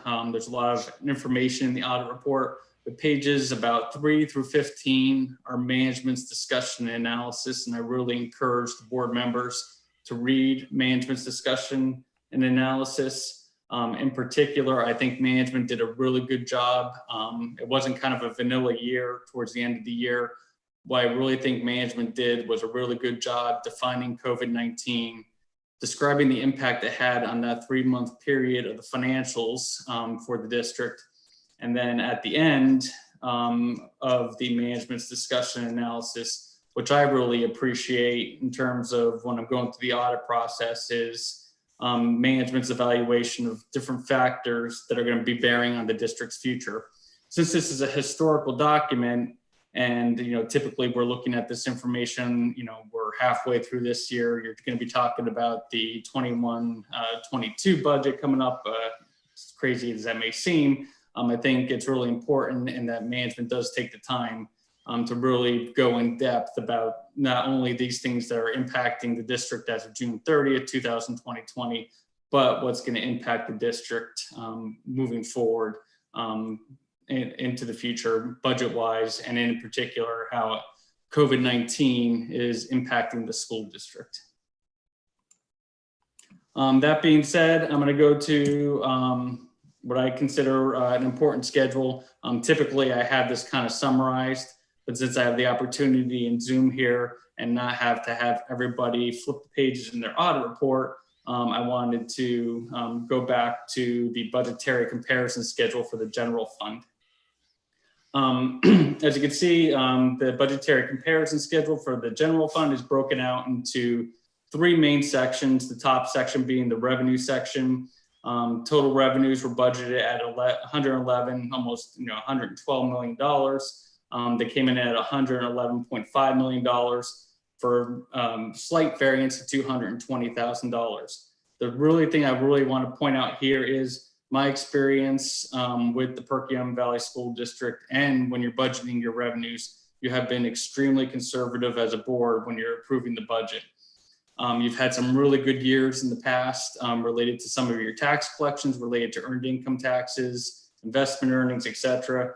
But this is a year where it really panned off, where the district was conservative with their revenue budgeting, and because of the tail off or the impact of COVID-19 on investment earnings and certain tax revenues, the impact was not as bad as anticipated. You would think that would be anticipated. So that's a really nice. I've seen some larger negative numbers, especially the local source revenues. So I think I've pointed this out in the past. You want to be conservative when budgeting your revenues. That you anticipate something like this ever happening again, but that's good news there with your revenues almost coming right in on budget, even with the revenue tailing off towards the end of the 2019-2020 school year. Most of the variances that we're going to see here are going to be within your expenditures. As you can see here, total budgeted expenditures and other financing sources, if you add the 2 up, they add up to about the $112 million. Right here, you're going to see the positive variance in your expenditures of almost $4 million. When we dig into the variances related to the expenditures, you're going to see some of your biggest expenditure variances are going to be in regular programs, special programs, and then we'll talk about the support services. But if you think about it, it makes sense. Even though you had to continue to pay all your employees, etc., there were certain expenses that the district did not have related to mostly supplies, purchase services, some contracted services such as substitutes, etc., that are related to most of the savings within the instruction. Whereas the support services and most of the $4 million savings that you're going to see is within the student transportation services.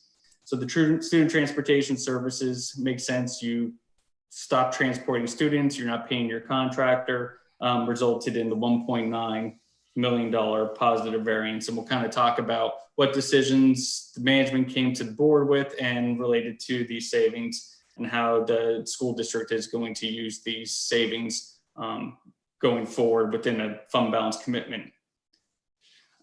As we come down below, facilities acquisition, construction, improvement services, there's a $1.5 million. A couple years ago, the district started a process of where they were committing fund balance within their general fund for those projects that they necessarily don't want to go out and borrow money.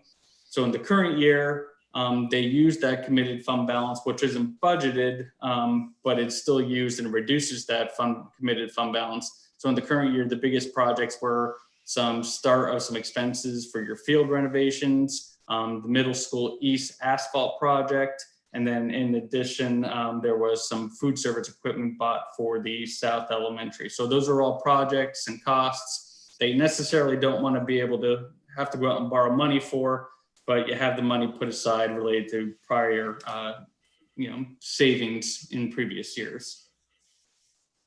As we come down below, transfers out, we'll discuss this in a little bit as well on a different sheet, different page, but the transfers out go over to the debt service fund to meet your debt service maturities as they become due. During the current year, there was an additional transfer over made to the food service fund of almost $300,000. So during when the COVID shutdown hit, the state mandated that you had to pay all your employees and their employee benefits. And because of that, and there's no revenue coming in because there's no school lunches, there was a loss there. So in order to meet that deficit, the board and management approved a transfer to meet and to kind of wipe out that deficit for the current year. So at the beginning of the year, you could have never anticipated this year. I always say a lot of things happen during the year, but you budgeted to use about $837,000 of fund balance. You actually added $2.8 million of fund balance due to those various factors we talked about. So that was a positive $3.6 million in relation to budget. So at the beginning of the year, you had almost $16 million of fund balance. You added 2.8. You have 18.8 at the end of the year. And we'll kind of talk about what decisions were made in terms of what that fund balance is going to be used for going forward.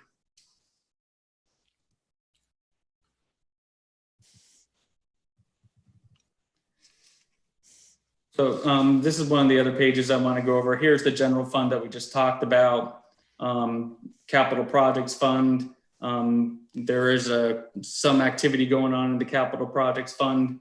You're continuing to borrow money for projects. In particular, during 2019, 2020, the ESCO project was continuing on.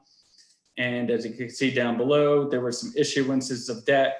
This $5 million is related to new debt for some new projects that were going on. And then you also had a refunding during the current year. I didn't think I was going to be seeing many refundings about a year ago, but given the current interest rate, I've seen a lot of refundings in the district, and a lot of districts are taking advantage of the favorable market conditions. So at the end of the year, you spent related to the ESCO project, you added $5 million for future projects, and you continue to have about $7 million sitting in your capital projects fund. And then also the district continues to have the debt service fund. Here's that $10 million, so that $9 million that's transferring over to the debt service fund, and the difference went over to the food service fund. And you continue to have about $750,000 that you continue to incorporate into your budgets to offset future debt service increases in your debt service maturities.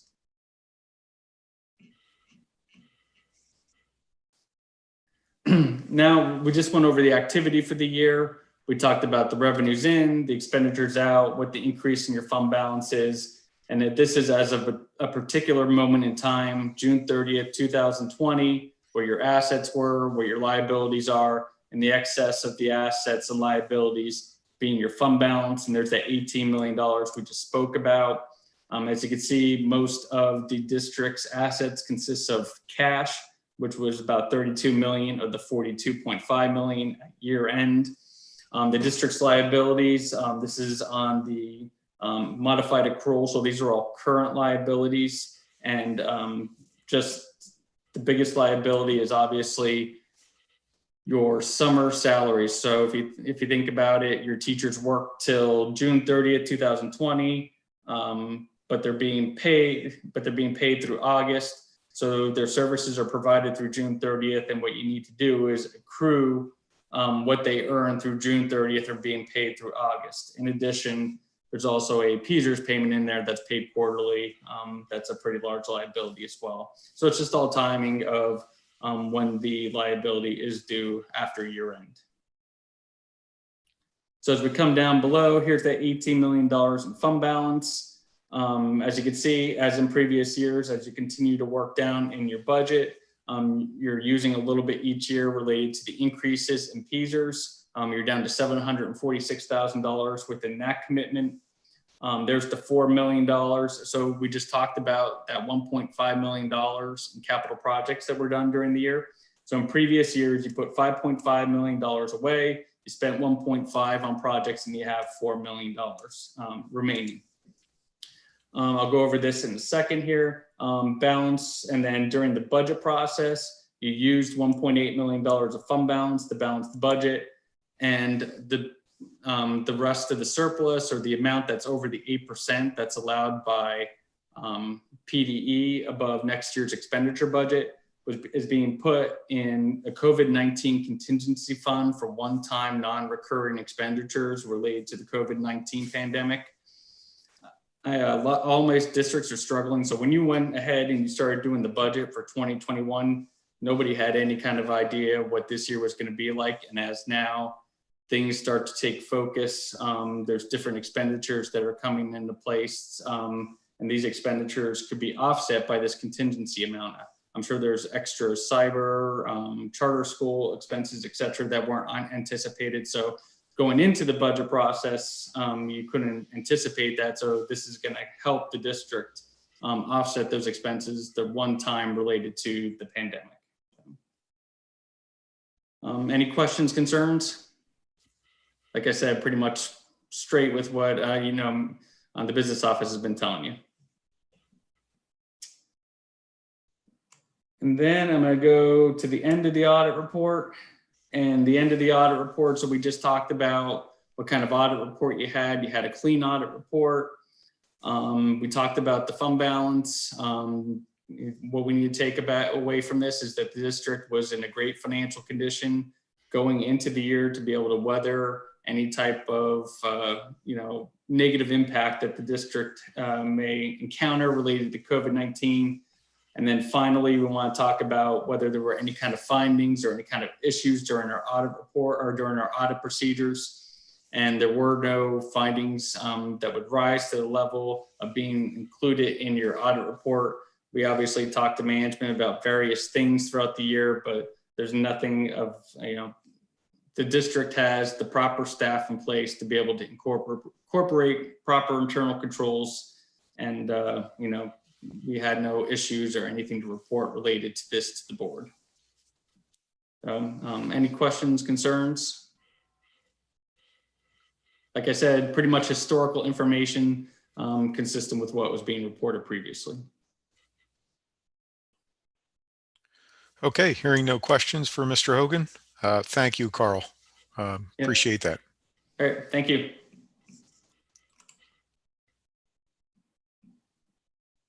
Now give us our meeting back. Yep.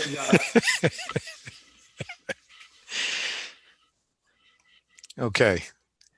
So once again, thankful for Mrs. Hurd and as a finance director, to help assist with Mr. Hogan as well with a lot of the detailed information. So very appreciative of that. I had to get that on the record.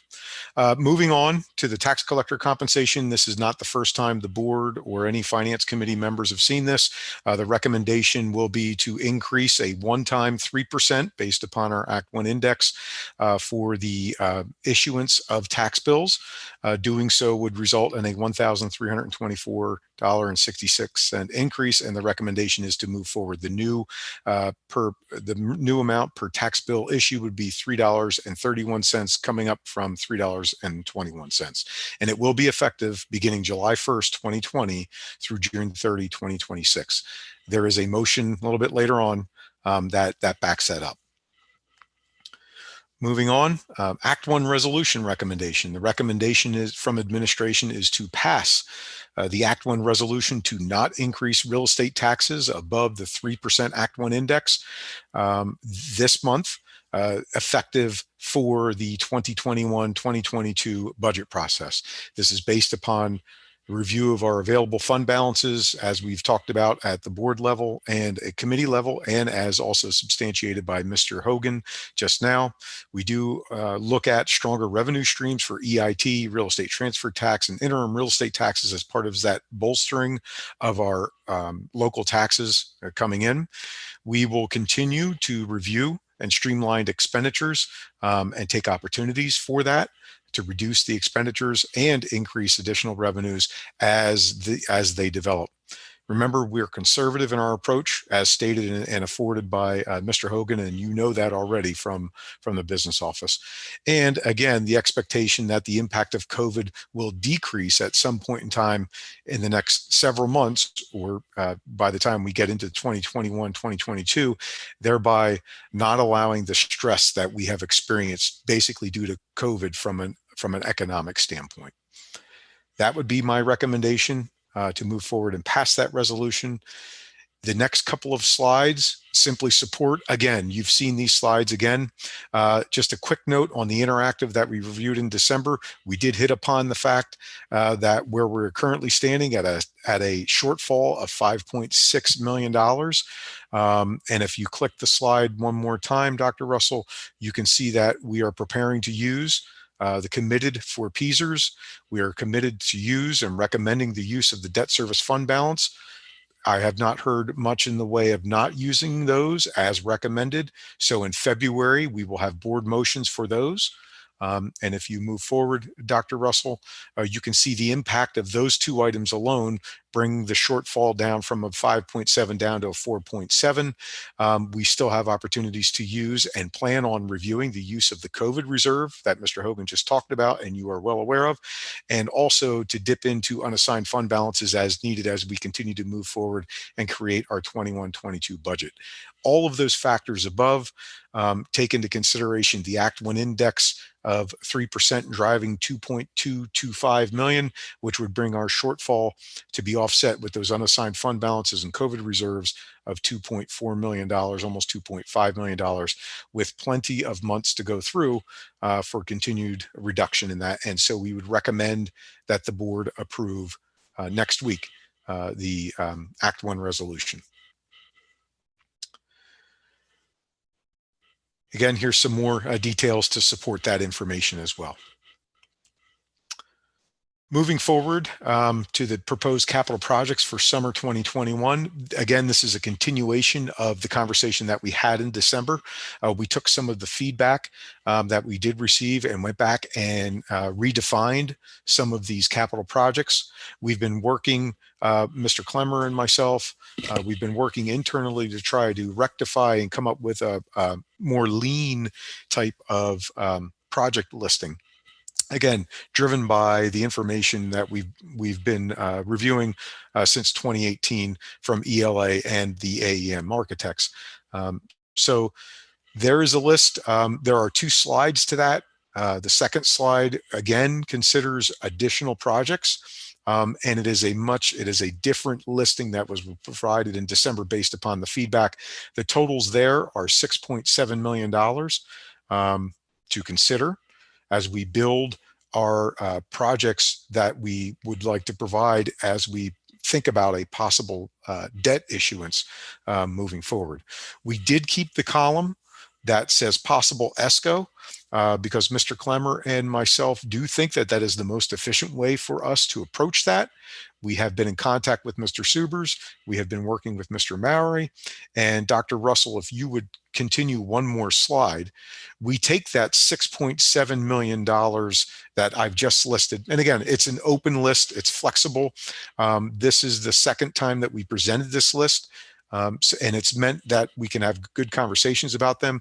But if we would seriously consider an ESCO 4.0, then these would be the projects that we would take from the two previous slides and list on there specific to the ESCO. Remember, the ESCO provides us with a lot of freedom and exercising our ability to get the proper equipment that we want as we try to maintain equitable equipment that we prefer moving forward. It meets all the procurement standards, and it's predicated upon savings from energy efficient operations that we can then turn into additional savings.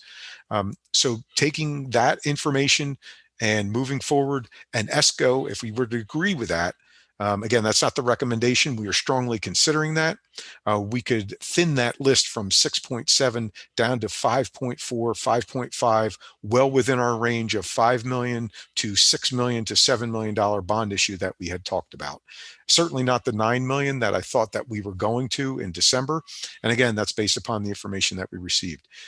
Remember that the projects that we removed from the previous two slides, we still plan on doing because we do have committed for capital projects revenues or fund balances available to us. We also have unassigned fund balances, and we can utilize KPN or CoStars much like we did for the LVT replacement of the carpet at our 3 elementary schools. And we are planning to have a second round with those 3 schools as well. We would also be looking at paving and parking projects.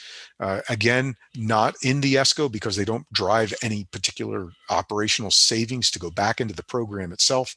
Resurfacing of gyms and other projects that we would still like to do, like South Playground, following up on the South Playground project as well.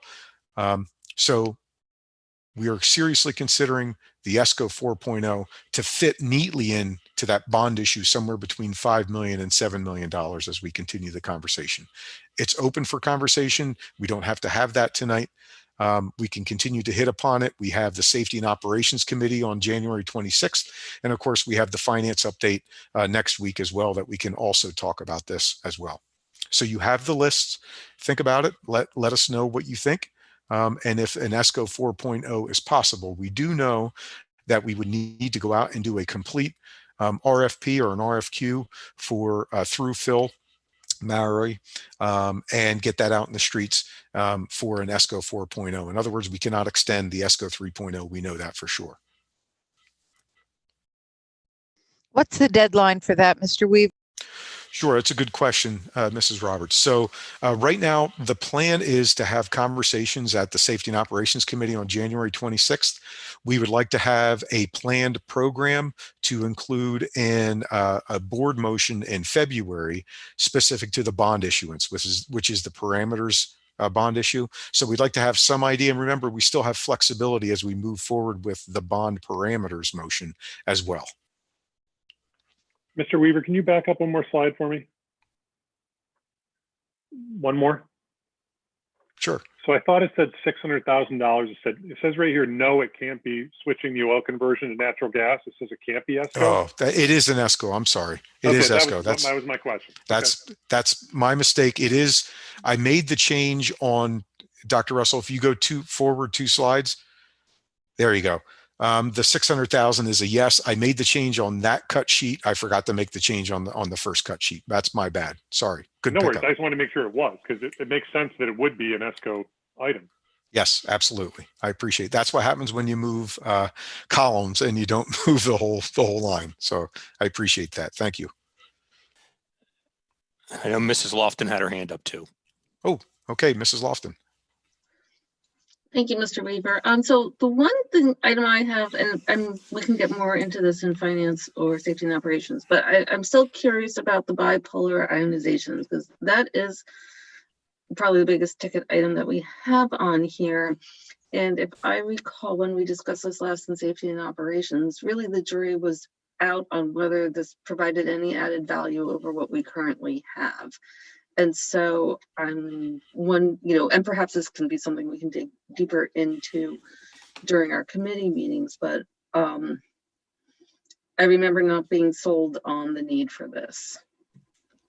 So, that's something I'd like to know more about, if it actually is your recommendation that we do that, is there new information that came out that changed what you were thinking around this? Okay, yeah, sure. We can certainly get into that in a little bit more in depth in the Finance Committee. We have received some additional information in working with Phil in regards to that. So we might want to seriously reconsider that. Okay, great. Thank you. I appreciate that. And that is a big ticket item. So I absolutely. Okay, moving forward, this is the COVID grants update. Nothing has changed from December. I do know Mrs. Hurd and Lori Smith are working very hard to make sure that we meet all the deadlines to get all of the information properly filed, because the school board approved my official agency. All of that paperwork was submitted from December, which then opens up the ability for the FEMA PEMA grant monies to start flowing back to us. So stay tuned. That's kind of where we're at right now. And again, not much has changed since we've started looking at this, but there's a lot of action going on behind the scenes. Okay. Something came up from a tax assessment appeal perspective on Tuesday of all days, December 29th, after we closed shop for the holiday. Mr. Chesney, as you know, has been keeping us up to date on all of our tax assessment appeals. We've been notified that the county has recommended and is moving forward for a typical case management review, something similar to the same process that we've had in the past couple of months on this particular tax parcel in Collegeville. This is again a tax assessment appeal that goes back to 2017. It is the building it's 534. I think it's 2nd Street, heading out of Collegeville, heading towards 422. It is next to the Wawa. It is right on the border of Perkiomen Valley School District. And part of that building is in our district. So when it came on board back in 2017, we actually took the appropriate process to challenge the tax parcel request. As it's listed for case management review, on January 13th of this month, Mr. Chesney followed up with the former auditor appraisal through Indian Valley Appraisals, and has requested and has negotiated a fee of $11,000 for an updated report, which includes 3 years of 2018, 2019, and 2020, which in my humble estimation is a pretty good price for a 3-year assessment appraisal. So I come forward to the board and I am recommending to add a motion next week, pending conversation that we may or may not have tonight, to approve Indian Valley Appraisal for an $11,000 fee for a 3-year update tax report on the parcel in Collegeville as listed.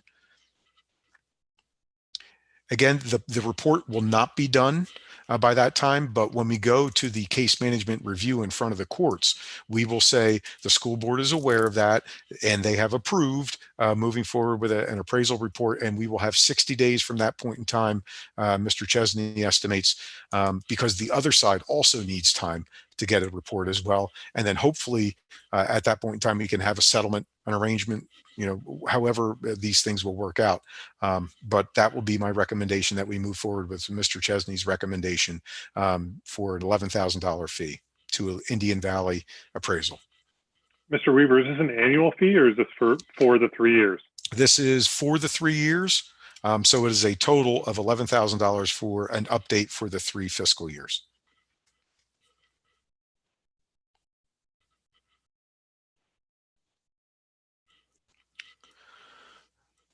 Okay, usually I like to give as much notice as possible. You all know that these case management reviews notices are coming extremely late, number one. And number two, I do appreciate the board's understanding in this situation. And again, you'll see a motion for next week. That is all I have for tonight.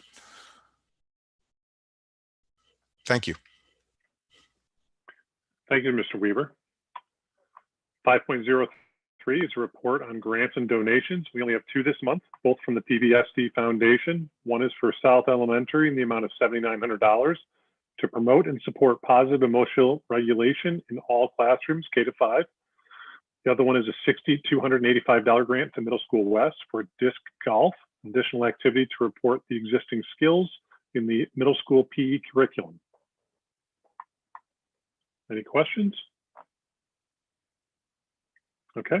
5.04 is a continuation. There'll be a motion to approve the implementation of a disc golf course at Middle School West at a cost of $6,285, funded through a foundation grant. See item 5.03. Any questions? If not, can we put that to consent, please? 5.05. There'd be a motion to approve the amendment to Synergy Student Information System to include Master Schedule Builder module at a cost of $2,848 for the 2020-21 school year. Any questions? Okay, if not, can we please move that to consent? 5.06, there's a motion to approve tax collector compensation rates at $3.31 per real estate tax bill issued at $1 per installment tax bill collected for 2022 through 2026. Any questions? If not, can we please move that to consent? 5.07, there'd be a motion to approve a resolution pursuant to section 311D, subsection 1 of special session, session Act 1 of 2006 as presented by the solicitor. Any questions? Okay, can we move that to consent, please? 5.08 is a placeholder for the January 11th budget presentation, and that ends my section.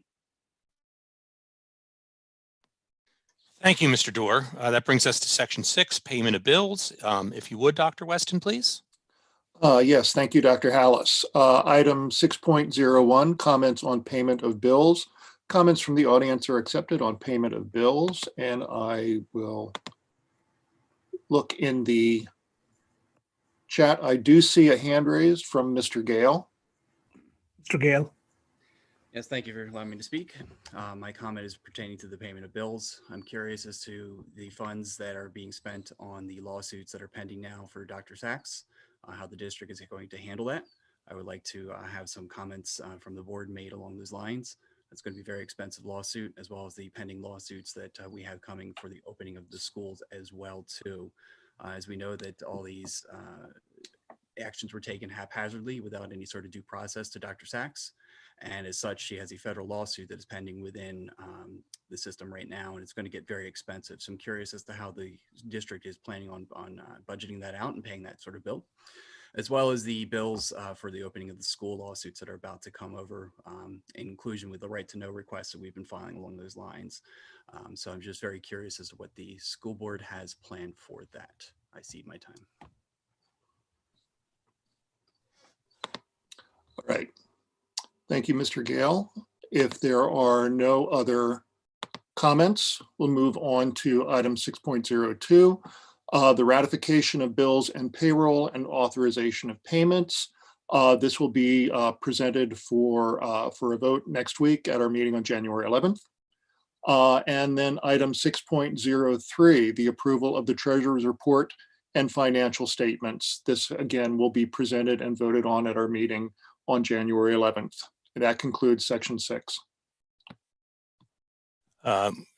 Before we move on, Dr. Weston, it looks like afterwards another hand popped up. So actually, I see two more hands now, raised. Yeah. Thank you for bringing that to our attention. So can we go back to item 6.01, and Mr. Steiber is the next one with the hand raised, and then Mrs. Rudolph. Yeah, hi guys. So I'm a former student of PV. I graduated in 2017, and I was going to wait to make a comment till the end because I didn't really think it pertained to the specific discussion. But given the fact that the last question wasn't answered, I wanted to let the board know that I'm also interested in hearing the answer to that previous question. I don't think it should be ignored. Thank you. If I can just interject in response to that, this is not a Q&A session. This is an opportunity for public comment. We take your comments into account, and this is your opportunity to make those comments. Could move on to Mrs. Rudolph. Mrs. Rudolph.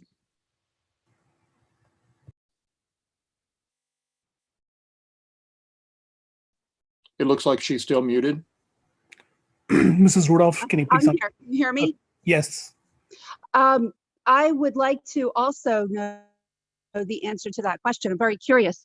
And if this is not an appropriate time to discuss these topics, I'd like to know how we can get them on the agenda so that we can discuss them, because I feel like they're really important to us.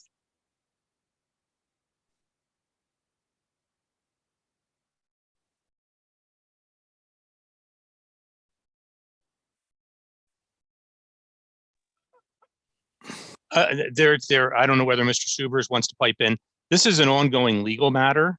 The district has made its public statement regarding the matter, and that is all we will say for a simple legal reason. We're not going to cede any ground. There have been public assertions made. We don't agree with those assertions, and we will answer them, through the legal process. And we do that because our job is to basically protect the district. And that's about all we've said publicly. The only other comment I would make is both matters are covered by insurance, and insurance is providing for defense coverage in regard to those matters.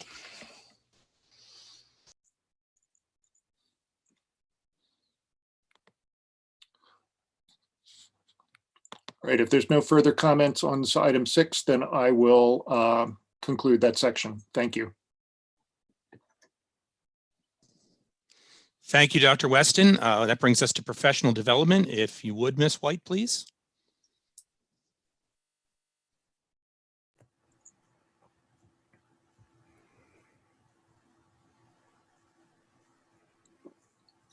I believe you're muted. So I'm sorry. Thank you. I said thank you. And then I said comments 7.01, comments on professional personnel will now be accepted from the audience on any items below in the section. I see a hand raised, Mr. Gale, as long as it pertains to items on the agenda for professional personnel. I would certainly think that professional personnel would pertain to Dr. Sachs being demoted into a teaching assistant role. So I'm curious as to how that's going to develop her personal personal achievements and movement within the district to retain, move up within the ladder there. So I certainly think that pertains to it. But, as the principal of Evergreen, she also led the movement behind the implementation of PBIS and the health and wellness courses in the elementary school. Dr. Sachs is also involved in meetings supporting the new courses that are recognized in Harrisburg by Bob Mensch and Representative Topple at an assembly for PBIS. And it's interesting because we talked about that earlier in the meeting, and everybody wants to skip over that, but Dr. Sachs is the one who's directly responsible for that. So I think it should be on the record that her personal development is being absolutely harmed by the actions taken by this board. And my personal opinion would be that it would be a lot cheaper and easier to put her back in her proper position as principal and stop playing political games over something freedom of speech is directly involved. As everybody can see, this board directly tries to silence people. You've talked over me multiple times in this very call tonight. And I think it's kind of part of the action, part and parcel that the board tries to do.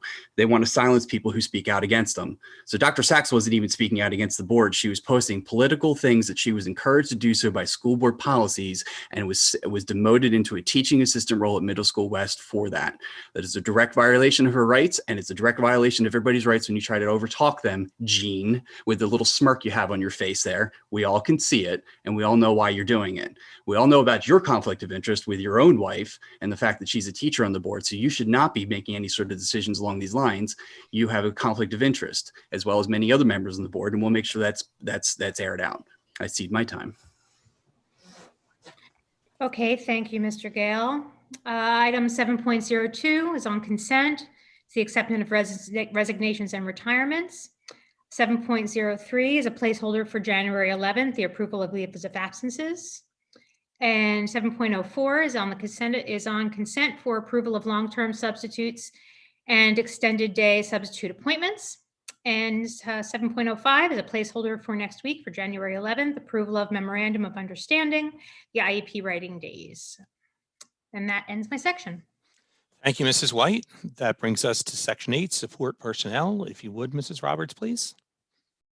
Yes, sir. 8.01, any comment on support personnel? I don't see any hands up.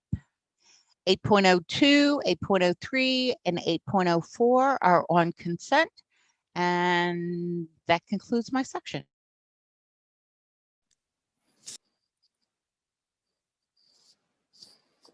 Sorry, I thought I unmuted. Thank you, Mrs. Roberts. That brings us to section 9. Governance, if you would please, Mrs. Mayers. Okay, comments on governance. I do not see any hands raised. Section 9.02, approve to hold a second reading and adopt policies. The motion is to hold a second reading and adopt the following policies. Oh, okay. Let me finish my sentence and I'll come back. Policy 612, 613, 614, 706.1, 708, 811, 909, and 911. And I apologize, when I looked at 901, I did not see any comments, but I'm seeing, sorry, Mr. Gale, you have a comment? Thank you, Ms. Mayers. Yes, this pertains to the review of the 2020 board goals. I'm curious if the board goal is to actually allow children to be taught in person educationally in the school. We know that there are 5 members of the board that have been actively trying to close the schools as much as they possibly can. The reasons they come up for it with anything for community spread to all kinds of different issues. They didn't have enough time to be able to figure it out at the beginning of the school year, which is kind of interesting because we all knew about this virus for months. And so the excuse of not enough time is just shameful. Again, that's kind of the key word here tonight, shame. And that's the smirk on your face as well too, Gene. That's shame. That's not funny, that's shame. But as far as the board goals, I'm curious if you put much thought into the opening of schools. That should be the top thing talked about because that is the thing that is directly impacting our children. As a school district, we should be here to support our children and foster education in a learning environment. That is not happening right now with the virtual lockdowns. These lockdowns are hurting our children and everybody on this board knows it. The unintended consequences of closing the schools is directly harming our children. And for what? To pay off some teachers' unions? We all know that's where it's coming from. You can play the little game as much as you want, but at the end of the day, we're not dumb. We understand the teachers' unions are behind this, and you need to stop playing games with our kids' lives. Children are committing suicide. 6 of them in Montgomery County in the past 2 months alone have committed suicide. There are so many children that their IEPs are being not met and failing because of this. Students who are straight A students are failing because of the virtual learning environment. This is not working. It is not functional. Allow the choice for the parents who want to send their children to school to send them to school. The science and data and facts show that it is safer in the schools than out of the schools. We keep getting emails about all these people catching COVID that weren't in school. So that's rather interesting because when you're in school, we're not getting those emails just like that. They're being safe, and by the board's own admission, by Dr. Barbara Russell's own words, we know for a fact it is not transmitting in pre-BV schools. We had a possible case once at one time only, and it wasn't really even pertaining to PV students. So stop the nonsense and get our kids back in schools where they belong. If you actually care about the kids, you'll do the right thing and get them in there. I cede my time. Thank you for your comment. Just a moment. Okay, I think we need to go back to policy to 9.02. So the motion was read. Are there any questions or comments?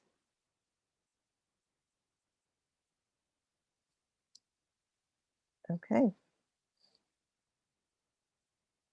What do I need to do? I'm sorry. Can we move that to consent? That can be moved to consent. Okay. The action would be next week. Okay, thank you. 9.03, discussion for the board appointments to committees for the 2021 school year. I think, Mr. Hallis, are you? Yeah. Okay. I don't know if there's any, because I know I've reached out to everybody and, you know, responded to people if they've had an interest in trying to switch or if someone needed to move. But I think, you know, for the most part, I tried to leave everybody where they were, if I could. But, you know, beyond that, unless there's any board concerns or comments, you know, I tried to leave it as settled as possible. Dr. Hallis, are we going to put this in stone tonight, or can we give this another week? You can give it I've been no. busy. Okay. I don't think it has to be in stone, but I think there were a couple cases whereas, you know, because the president typically serves on certain committees, I had to, you know, move some folks around and do some of that stuff.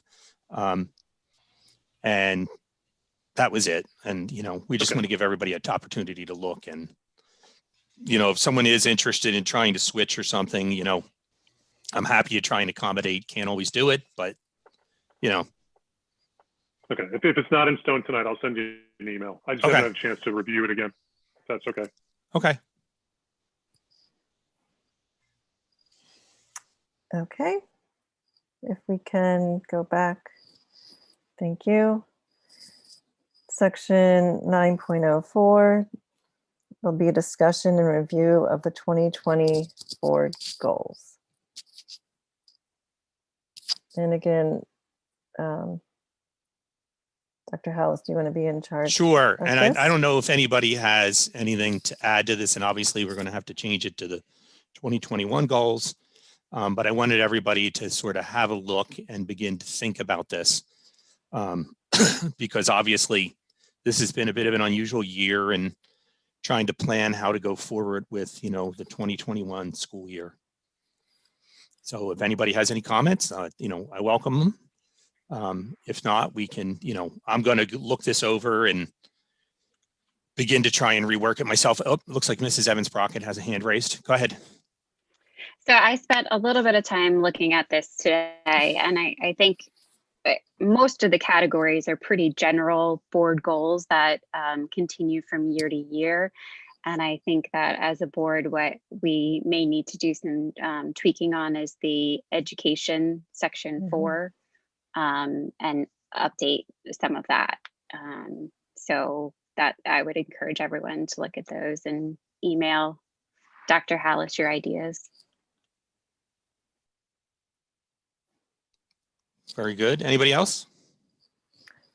I also looked at it, and I agree with Mrs. Evans-Brockett that section 4 is a section that probably really deserves a little bit more scrutiny. And also on the 3A and B, where we kind of give evidence of things that we have done to support that goal, those are blank. So I'm just going to look at that more, see if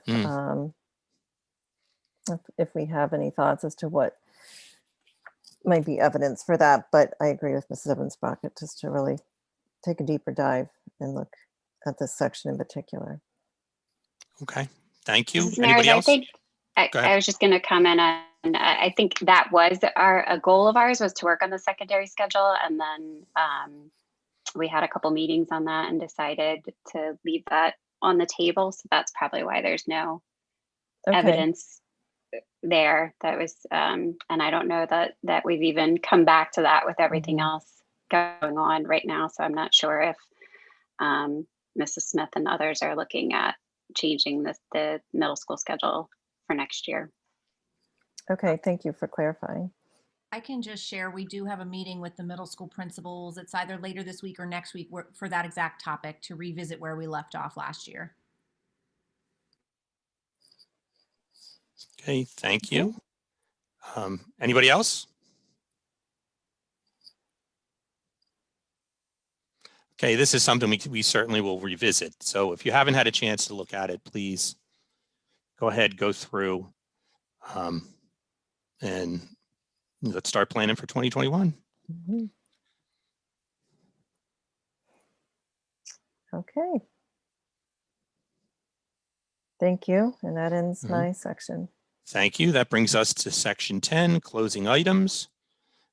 Comments from the audience. Mr. Gale has his hand raised.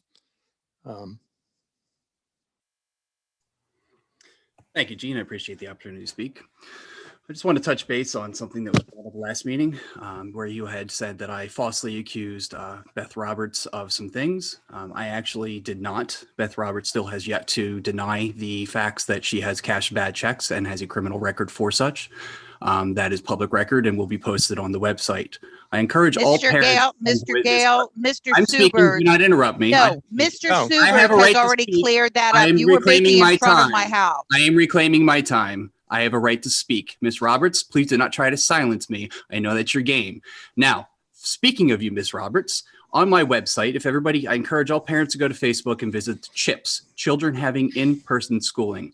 On that site, we will be posting not only Miss Roberts' criminal records, but also the Facebook post where she threatened to call Children and Youth Services on me because she did not like my speech when I was trying to speak out against the schools being closed. Miss Roberts also had somebody post a picture of an AR-15 and said the way to deal with fascists like me, quote unquote, put directly at me, is to use this weapon, an AR-15. And Miss Roberts commented how much she liked that. Also was encouraging the death of our president. Whether you agree with our president or not, that is not the actions that a school board member should be taking. So I encourage everybody to come visit and see these posts because we have them publicly listed on there. Now, furthermore, at that meeting that I was at, the school board then turned around and called the state police and put me in handcuffs for having a peaceful protest silently by my house, or by myself in front of the school. That was discouraged by the school board, and I was told it was private grounds. So now we are moving them, correct, you are correct, Ms. Roberts, to your home. You will be next. Jean, you will be after that, and we'll be going down the list to everybody's home to make sure that you are all fully aware of how much we are not going to take this nonsense anymore. I cede my time. You then have Dr. Michelle Seibel, please. Hi, thank you. This is Dr. Michelle Seibel. I'm a resident of Perkiomen Township. I have sat here meeting after meeting, and I'm sickened that my family and I continue to listen to the same residents commenting in these forums as though they speak for all. I feel it's important to note that the comments of one resident are not reflective of this entire district. And I know that I can personally speak for many whose children have learned resilience and continue to excel personally, socially, and academically, with great thanks to their teachers who've truly gone above and beyond. I wholeheartedly believe that even in these unprecedented times, my children are receiving a quote unquote real education, one met with rigor and excellence. As a frontline healthcare provider, I've seen firsthand the devastation and loss that has been experienced by so many, a loss I wish upon no one. I commend your efforts to continue your meetings virtually and the decisions that have been made to keep our students and teachers' safety as a top priority. Personally, I can think of no greater burden on a child than the thought that they brought harm home to someone in their family. There is a light at the end of this tunnel. Broad access to the vaccine is on the horizon, and life will one day resume as normal. We mustn't let our guard down now. Again, please know that previous commenters and their diatribes are not reflective of the greater community, and that we truly appreciate the hard work and dedication of the administration and board. While we may not all agree, what we do agree on is that none of you or your families deserve the harassment that you've experienced. I hope that these disruptions can be limited in the future so that the administration and the board can focus on what's most important, and that's the well-being of our students. Thank you. Thank you, Dr. Seibel. Jason Saylor, please. Yes, this is Jason Saylor from Skippack, Pennsylvania. I wanted to comment and say that although I am an advocate for having our children back in the schools, I think they should have been back in the schools from the get-go and from day one. There's a right way and a wrong way about going about it. It's very important that our community takes and focuses as a non-board member, as a parent. We take and we learn lessons from what we can do to make organizations better, to make our kids better and focusing better. And I think protesting at board members' houses, doxing them, putting out potential things that happened to them in their past, frankly, is abhorrent and disgusting and doesn't represent, I think, frankly, the community as a whole. I'm someone who's very interested in the work that's going to happen in the school board for the next upcoming 4 years. And the people that I've spoken to, the hundreds of people that I've spoken to over the past 3 weeks, want to see the board represent and advocate for our children and for our taxpayers. And abhorrent behavior by a small group doesn't mean that is what the larger group represents. So although there are some people on the school board that I frankly disagree with, vehemently disagree with, I would never want to see harm committed to them. And I don't think anyone wants to see that. And I think what we need to do as citizens of Perkiomen Valley School District is find ways to help kids that are struggling. And that means get off of Facebook, stop protesting at someone's house, and do what, like Dave Portnoy is doing with bar stools. Literally find ways to make kids' lives better. That should be our goal. That's my goal as I run our Little League. That's my goal as I do things with Masonic charities in our area, is to find ways to enhance our kids' lives. And what I'm going to be doing from now until November is finding ways to make our kids' lives better, to advocate them to get back in school, but to help those kids that are struggling out of school. And abhorrent behavior and unprofessional behavior and idle threats, they don't make anyone's lives better. It's sad that kids have committed suicide due to COVID and due to the mental anguish that's happening in our country. That's sad, but that is not a board member's fault. We need to come together, get our community back together, and work on getting things done and find solutions to make lives better. So I wanted to make sure that the board knows that the loudest minority doesn't necessarily mean that's where everyone stands for. And the people that do stand for that really think about, what am I doing in this time? I'm going to go to a protest. Can I be doing something better with my time to make one child's life better? And if the answer is yes, go do that and stop protesting at someone's house, because that is not making a child's life better. And that should be our number one goal. I cede my time. Thank you, Mr. Saylor. Ms. Rudolph?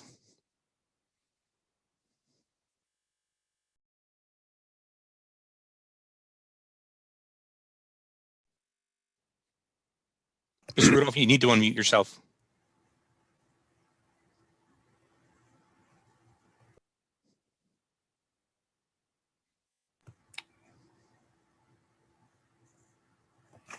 Mrs. Rudolph, can you please unmute yourself?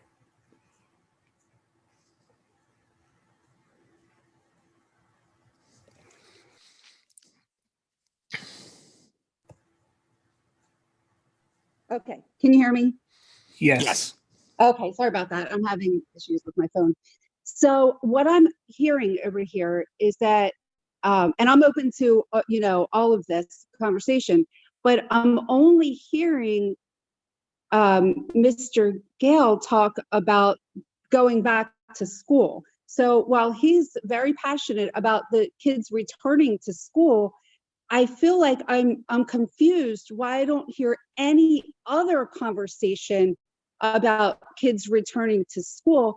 And I'm feeling like really confused about why there is no conversation. And while I can respect a lot of parents, board members, teachers, whomever, who aren't comfortable with kids returning to school full time, that I get that and I respect that, but they don't. The children that don't want to return to school don't have to, and no one is forcing them to. And you have, you're offering them virtual and constantly working on that on the virtual program. And, I realize that is there, that's an available option. So why is it that we can't have a conversation that if someone proposes it, like Mr. Gale is, he's just really adamantly opposed. I just feel so much animosity from everyone towards him. And I'm confused as to why, because I don't think that while people are trying to distance themselves from his position that no one agrees with him, he's over there on an island by himself. I feel like, why is he the only one proposing a conversation about returning to school? Because there just seems to be no plan, no nothing, no conversation, not anywhere listed on the agenda And I feel like we can't even bring it up. It's like an elephant in the room. Like, don't talk about that. Nobody wants that. The kids they're doing great. They're getting a good education. Well, let's figure out how to help them another way. Why can't there be a conversation about those children who want to return to school full time being a pathway towards that? Why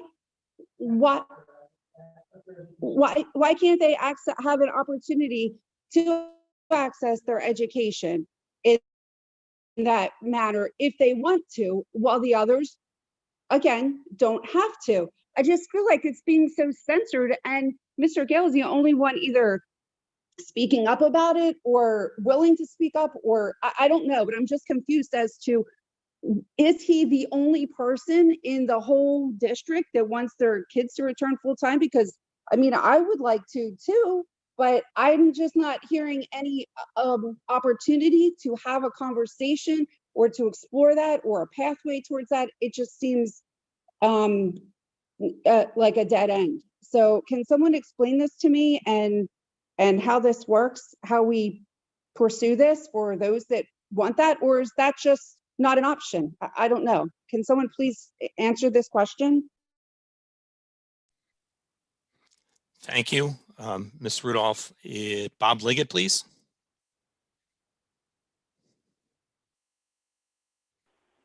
Thank you, Dr. Hollis. Well, what a night.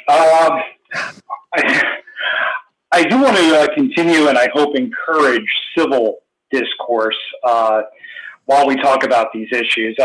I'm very sympathetic to the people that want to have their students return full-time to school.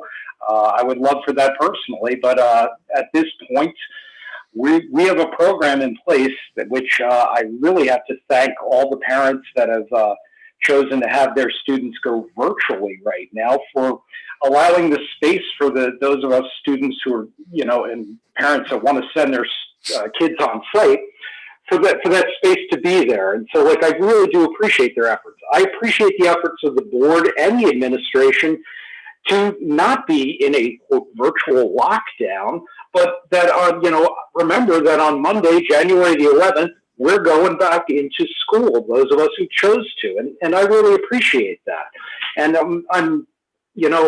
I'd love to be totally angry about the situation, but it's the situation we're in. This is a pandemic, it's an emergency, and what emergencies do is they become a crucible where we find out what we and what others are made of, and it shows the truth of who they are. And the truth that I want to be is a person who's civil, a person who thinks about the issues and who's respectful to, fellow citizens.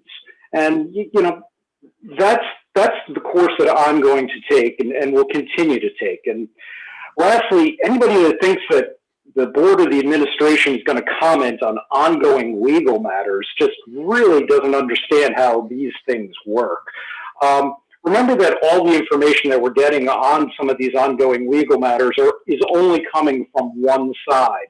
And that's not because the other side doesn't have a story to tell, but they just, to fulfill their own obligations to us as a district, cannot.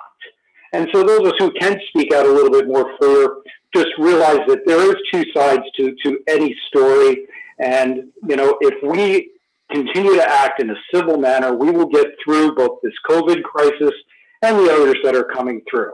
So again, my thanks to Dr. Russell, to the members of the board, Mr. Weaver, for keeping our finances in order so that, we're not raising taxes beyond the 3%. I appreciate all of your efforts and look forward to continuing to meet with you in this civil atmosphere. Thank you. Thank you, Mr. Liggett. Mr. Staber, I hope I'm saying your last name correctly.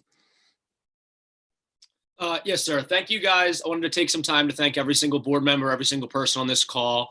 I understand that a lot of people are very unhappy and, some rightfully so, some maybe not voicing their opinions in the right possible way. I believe that, nobody here is at fault and everybody wants the best for our students and everything. This is the first board meeting I've ever attended since I was a student in 2017. And I was just asked to make some comments about my experience as a student at Perkiomen Valley. And I'd like to say I had a fantastic experience at Perkiomen Valley. The community, the staff members, it gave me a fantastic education and has allowed me to thrive even after high school and starting a business and employing people of our community and really just trying to make the world a better place. But, you know, one thing that really did bother me, and again, I can't speak to the protests that have been going on. I can't speak to the lockdowns or what the government restrictions are, or anything that has to do with that. But, you know, one of the reasons why I attended this meeting was just to learn a little bit more about the current situation going on with Amy Sachs. And I understand that, you know, maybe you guys can't make any comments about, you know, what specifically is going on legally. But, you know, I just felt very, very upset for a lot of the community that felt like they couldn't voice their opinions about the matters that were going on. Because, you know, from what I heard, I can't speak to the exact facts of the matter, but you know what I heard was that she was demoted due to her free speech on her personal Instagram or personal Facebook, for that matter. And you know, as a student of PV, not that I have any specific issues with any personal teachers, but I had a lot of experiences as a student where teachers would implicitly put their bias on certain situations, especially Mr. Geis in government class, where, you know, if I had a specific stance that was disagreed with by the teacher, I was not allowed to have a free opinion. Those were not encouraged while I was a student at PV. And although I did thrive and although I did have a fantastic education, I do feel that a lot of our issues and our stances are silenced by the staff. And if a teacher is going to be, or a principal is going to be demoted for their political beliefs on a personal Instagram or personal Facebook, which is their First Amendment right, but we're not going to discipline teachers for using implicit bias against their students when that's not legal and they're supposed to allow free thought. I just have a really big issue with that. I'm not going to, you know, call out anybody on this board because I have personal relations with some of you and I have no issues with any of you guys and you guys aren't responsible with it. But as a board, as a community, I think we should be taking into account the fact that a lot of our community feels silence and they don't want our students going to this school anymore, or they want to take them virtual because they feel like they're not getting the education that they should. And I feel like that's definitely something that's important. I have a brother, I have divorced parents, and you know, he is learning virtually and he's trying really hard and he's struggling as well. And I know that the teachers are trying as hard as they can, but you know, when you have a brother that's struggling and you have people in your community that feel like they can't voice their opinions, it's just very concerning. And I don't usually join these meetings, but I wanted to give my opinion as a student, a former student. And I just feel like we need to take into account the fact that, you know, if we're going to allow teachers to— Mr. Staber, I'm sorry, if you could finish your heading towards 3.5 minutes, and 3 minutes is the usual requirement. That's okay. I'm just letting you know. Yeah, my final comment is that, you know, if we're going to hold one person accountable for their views, I believe we should hold all. Oh. Looks like he muted himself. Thank you very much. That's all I needed to say. Thank you. And Mr. Gale has his hand up again.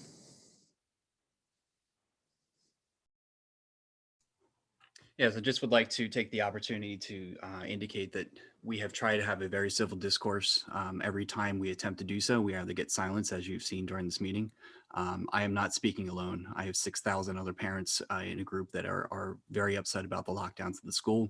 Not all of them are from PV, but certainly a large amount of them are.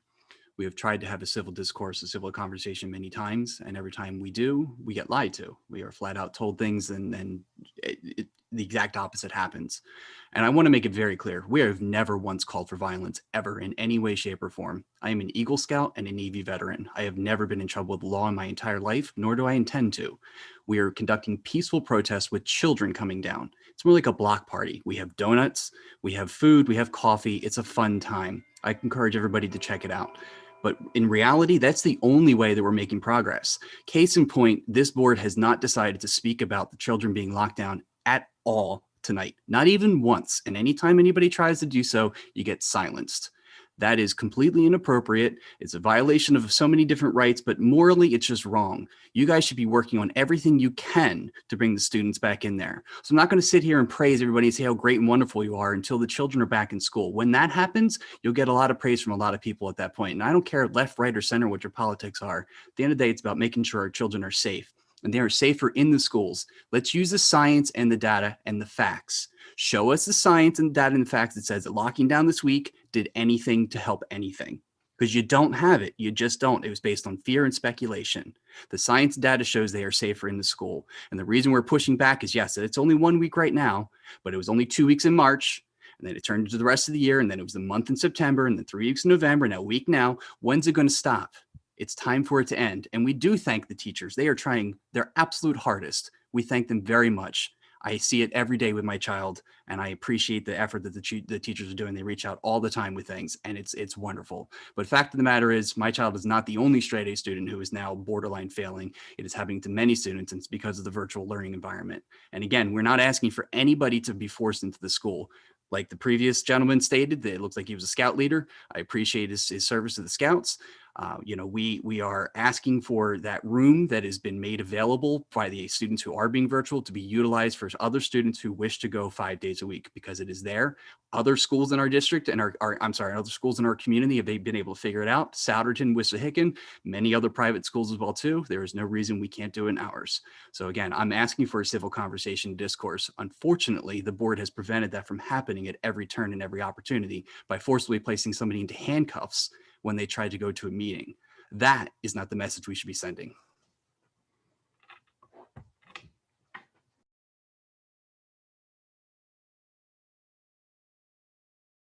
Thank you. I don't see any more hands raised. Item 10.02, comments from board members. Mr. Weston, or Dr. Weston, I'm sorry, if you would, please. Yeah, thank you, Dr. Hallis, and thank you for the opportunity to speak in this section. It's the one thing I'll say to preface is just to kind of remind everybody in the community that we are the community as well. All of us on the board live in Perkiomen Valley. We pay taxes in Perkiomen Valley. We are your friends. We are your neighbors. We are your colleagues in work. And we, all but two of us, I believe, have children who are students in the Perkiomen Valley School District at this time. My own children have both graduated. They are proud PV alumni. My daughter actually is missing out on her sophomore year of college right now because of the COVID situation. We feel the pain in the community. We are part of it. We are experiencing it ourselves. We want nothing more than to get back to school, but we need to be able to do it safely to minimize the risk to our students, our faculty and staff. We are working to try to get there. And pursuant to that are some things that I would like to hear about in future school board meetings and like to have as part of the discussion. There has been a heroic effort over the last year to develop vaccines that will protect against COVID-19. There are 2 vaccines available now. There will be more coming out very soon. Teachers as essential workers and staff are considered essential personnel, and as such will be next in line to get the vaccine as it becomes available. So my questions that I would like to see addressed in future school board meetings, how will we hear from the county, because vaccination is being accomplished and rolled out at the state and county level? How will we hear from the state and from the county that our teachers are ready to receive the vaccine, that they are actually going to, that their turn in line has come up? Do we know at this point what the teachers and the union's positions are towards vaccination? How do teachers feel about getting the vaccine? And then finally, if there are teachers or staff who decline vaccination, how will we handle this in terms of in-person instruction and having kids back in school and teachers back in school?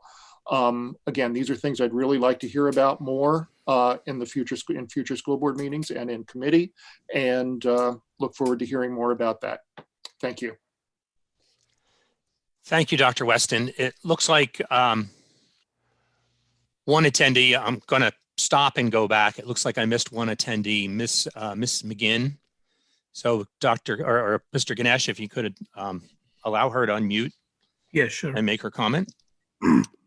Hello. Hi, can you hear me okay? Yes. Hi, my name is Diana McGinn. I'm a Perkiomen Township. I apologize for disrupting your agenda further. I just wanted to jump on and echo the thanks that were extended to both Dr. Russell, Mrs. Smith, and the board. I felt as though early on I tried to be very involved with a virtual option for students, understanding, as we spoke about, in previous comments, that it was allowing for some room for those who were comfortable going in person. And I just want to say that I know that as a former teacher and as a parent, that we are very fortunate to have every single board member and the administrators that we do. I know that they have worked very hard, and we were one of few districts who were back in person as of late September for that reason. And I just want, to echo the sentiment that, anything derogatory or any, pressure that is placed upon your shoulders is certainly not representative of the community at large. I know that I run one of the parent groups supporting, both virtual and hybrid students who want to work constructively with the district. And just please know that you have so much support, and many people were very grateful to be to have you leading our district. That's my only thought. Thank you. Thank you very much.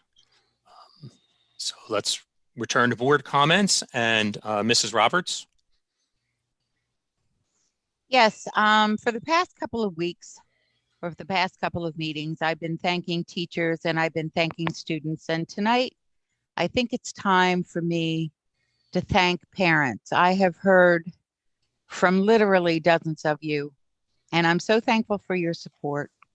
I'm also thankful that so many parents in this district are doing the heroic work of helping their children get through this difficult time. This has not been easy for anyone.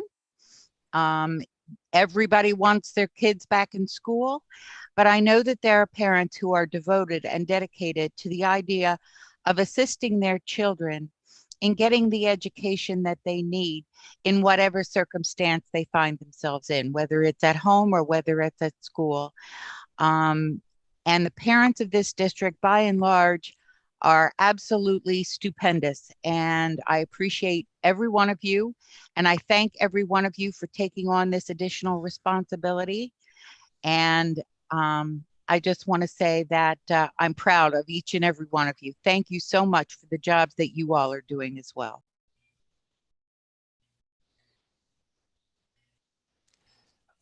Do any other board members have comments? I don't see any other hands up. If not, I just want to say one brief thing. The idea that this board is not open to having further discussions, for anybody to say that, they clearly did not sit through board meetings all through the pandemic. We were one of the few districts to open, and we did it, and we've stayed open because we demanded that we have a plan. And by a plan, I don't mean simply, oh, we're going to send some people hybrid, we're going to send some people virtual. I can tell you, I sat down with Dr. Russell, Mr. Weaver, and Mr. Clemmer, and the head of custodial services, and a number of other folks. And we went building by building and really assessed how many students we could fit into classrooms by the guidelines, how we were going to feed them, could we actually keep the schools clean according to the required state standards. So the comments that we have not been open to discussion, I think it was quite the opposite. We went to a degree of nearly overkill, really trying to figure out how to open schools. And I just want to say that was confirmed to me, not just by members of our community. I sat in a meeting with other school board presidents, and another district that is open, their president openly said to me, just without me even asking about it, I wish we had done it your way. And one of the things, and the reason that president said that, and one of the reasons I'd encourage parents to think about this is, it's not ideal. I too have children who are missing school. I have one who's missing out on his freshman year and another one who's missing out on his senior year. You know, I'm with every other parent in the district in that sense. But the reason and I have other presidents of other districts where, you know, they're planning to try and open in March and they're looking at PV. And the reason is because of the model that we designed. What some people don't think about is another district that's open, they made parents make a hard choice, face-to-face or virtual. And that was it. What they didn't consider was when a student needed to be isolated. When a student hit a situation like we see every day in our emails in this district, that 3 or 4 or 2 or whatever kids went positive at this school or that school. The students in those districts, they didn't have a way to segue them into virtual.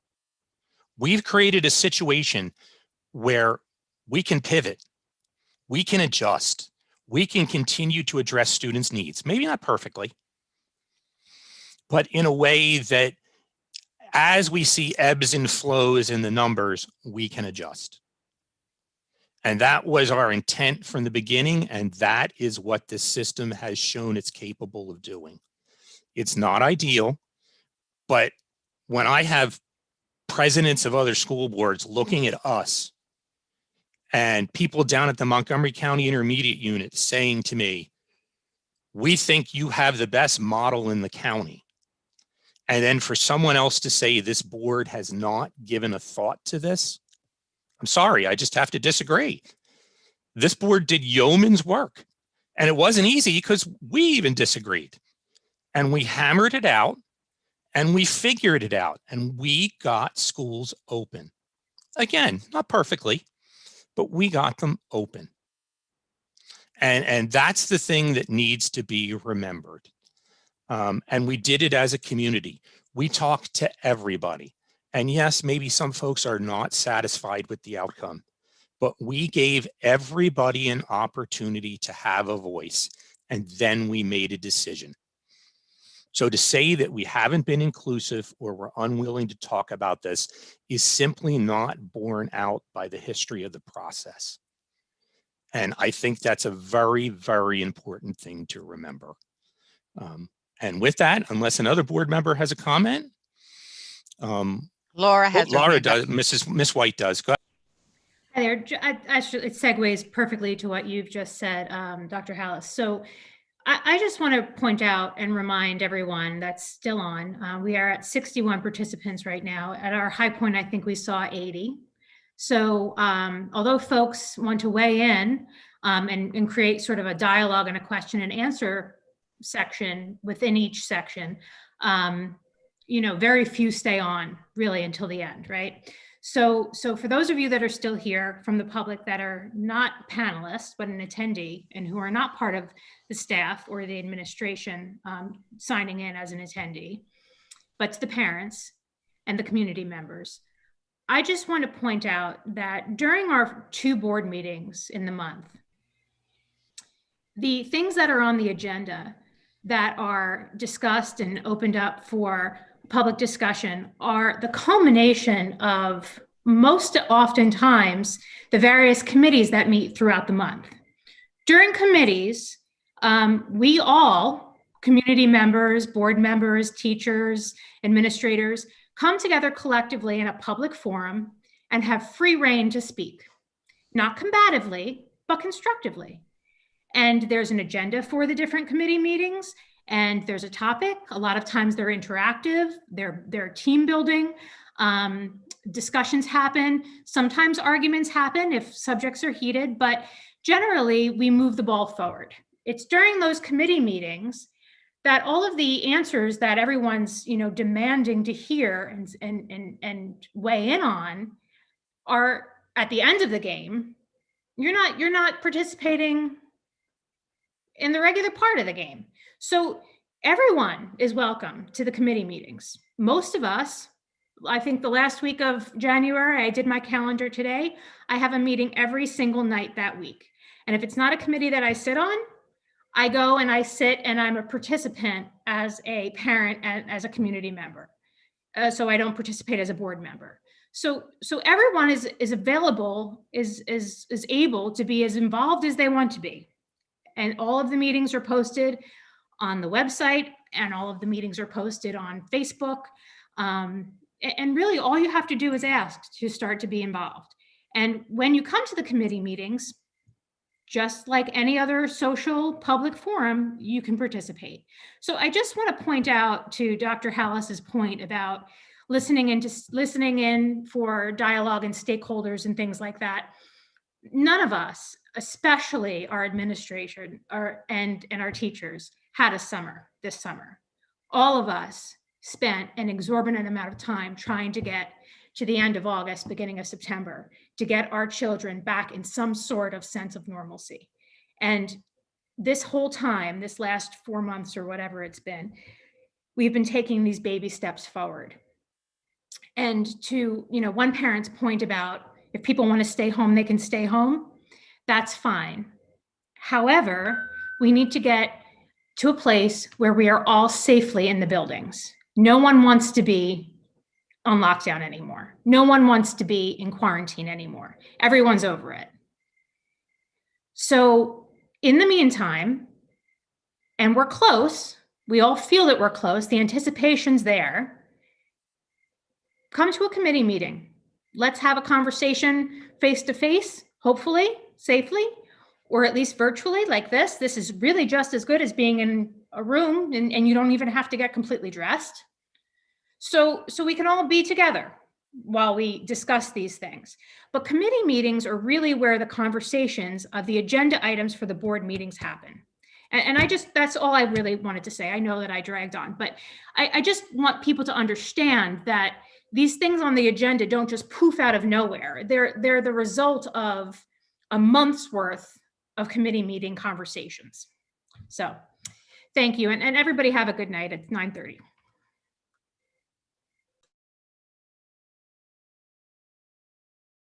I'm sorry. Ms. Roberts, do you have a comment? Yeah, I just wanted to say one more thing. I just wanted to ask Mr. Subers to weigh in on what he actually said at the board meeting, several board meetings ago, in regards to my record as far as Sure. as being a terrible check kiter and that kind of thing.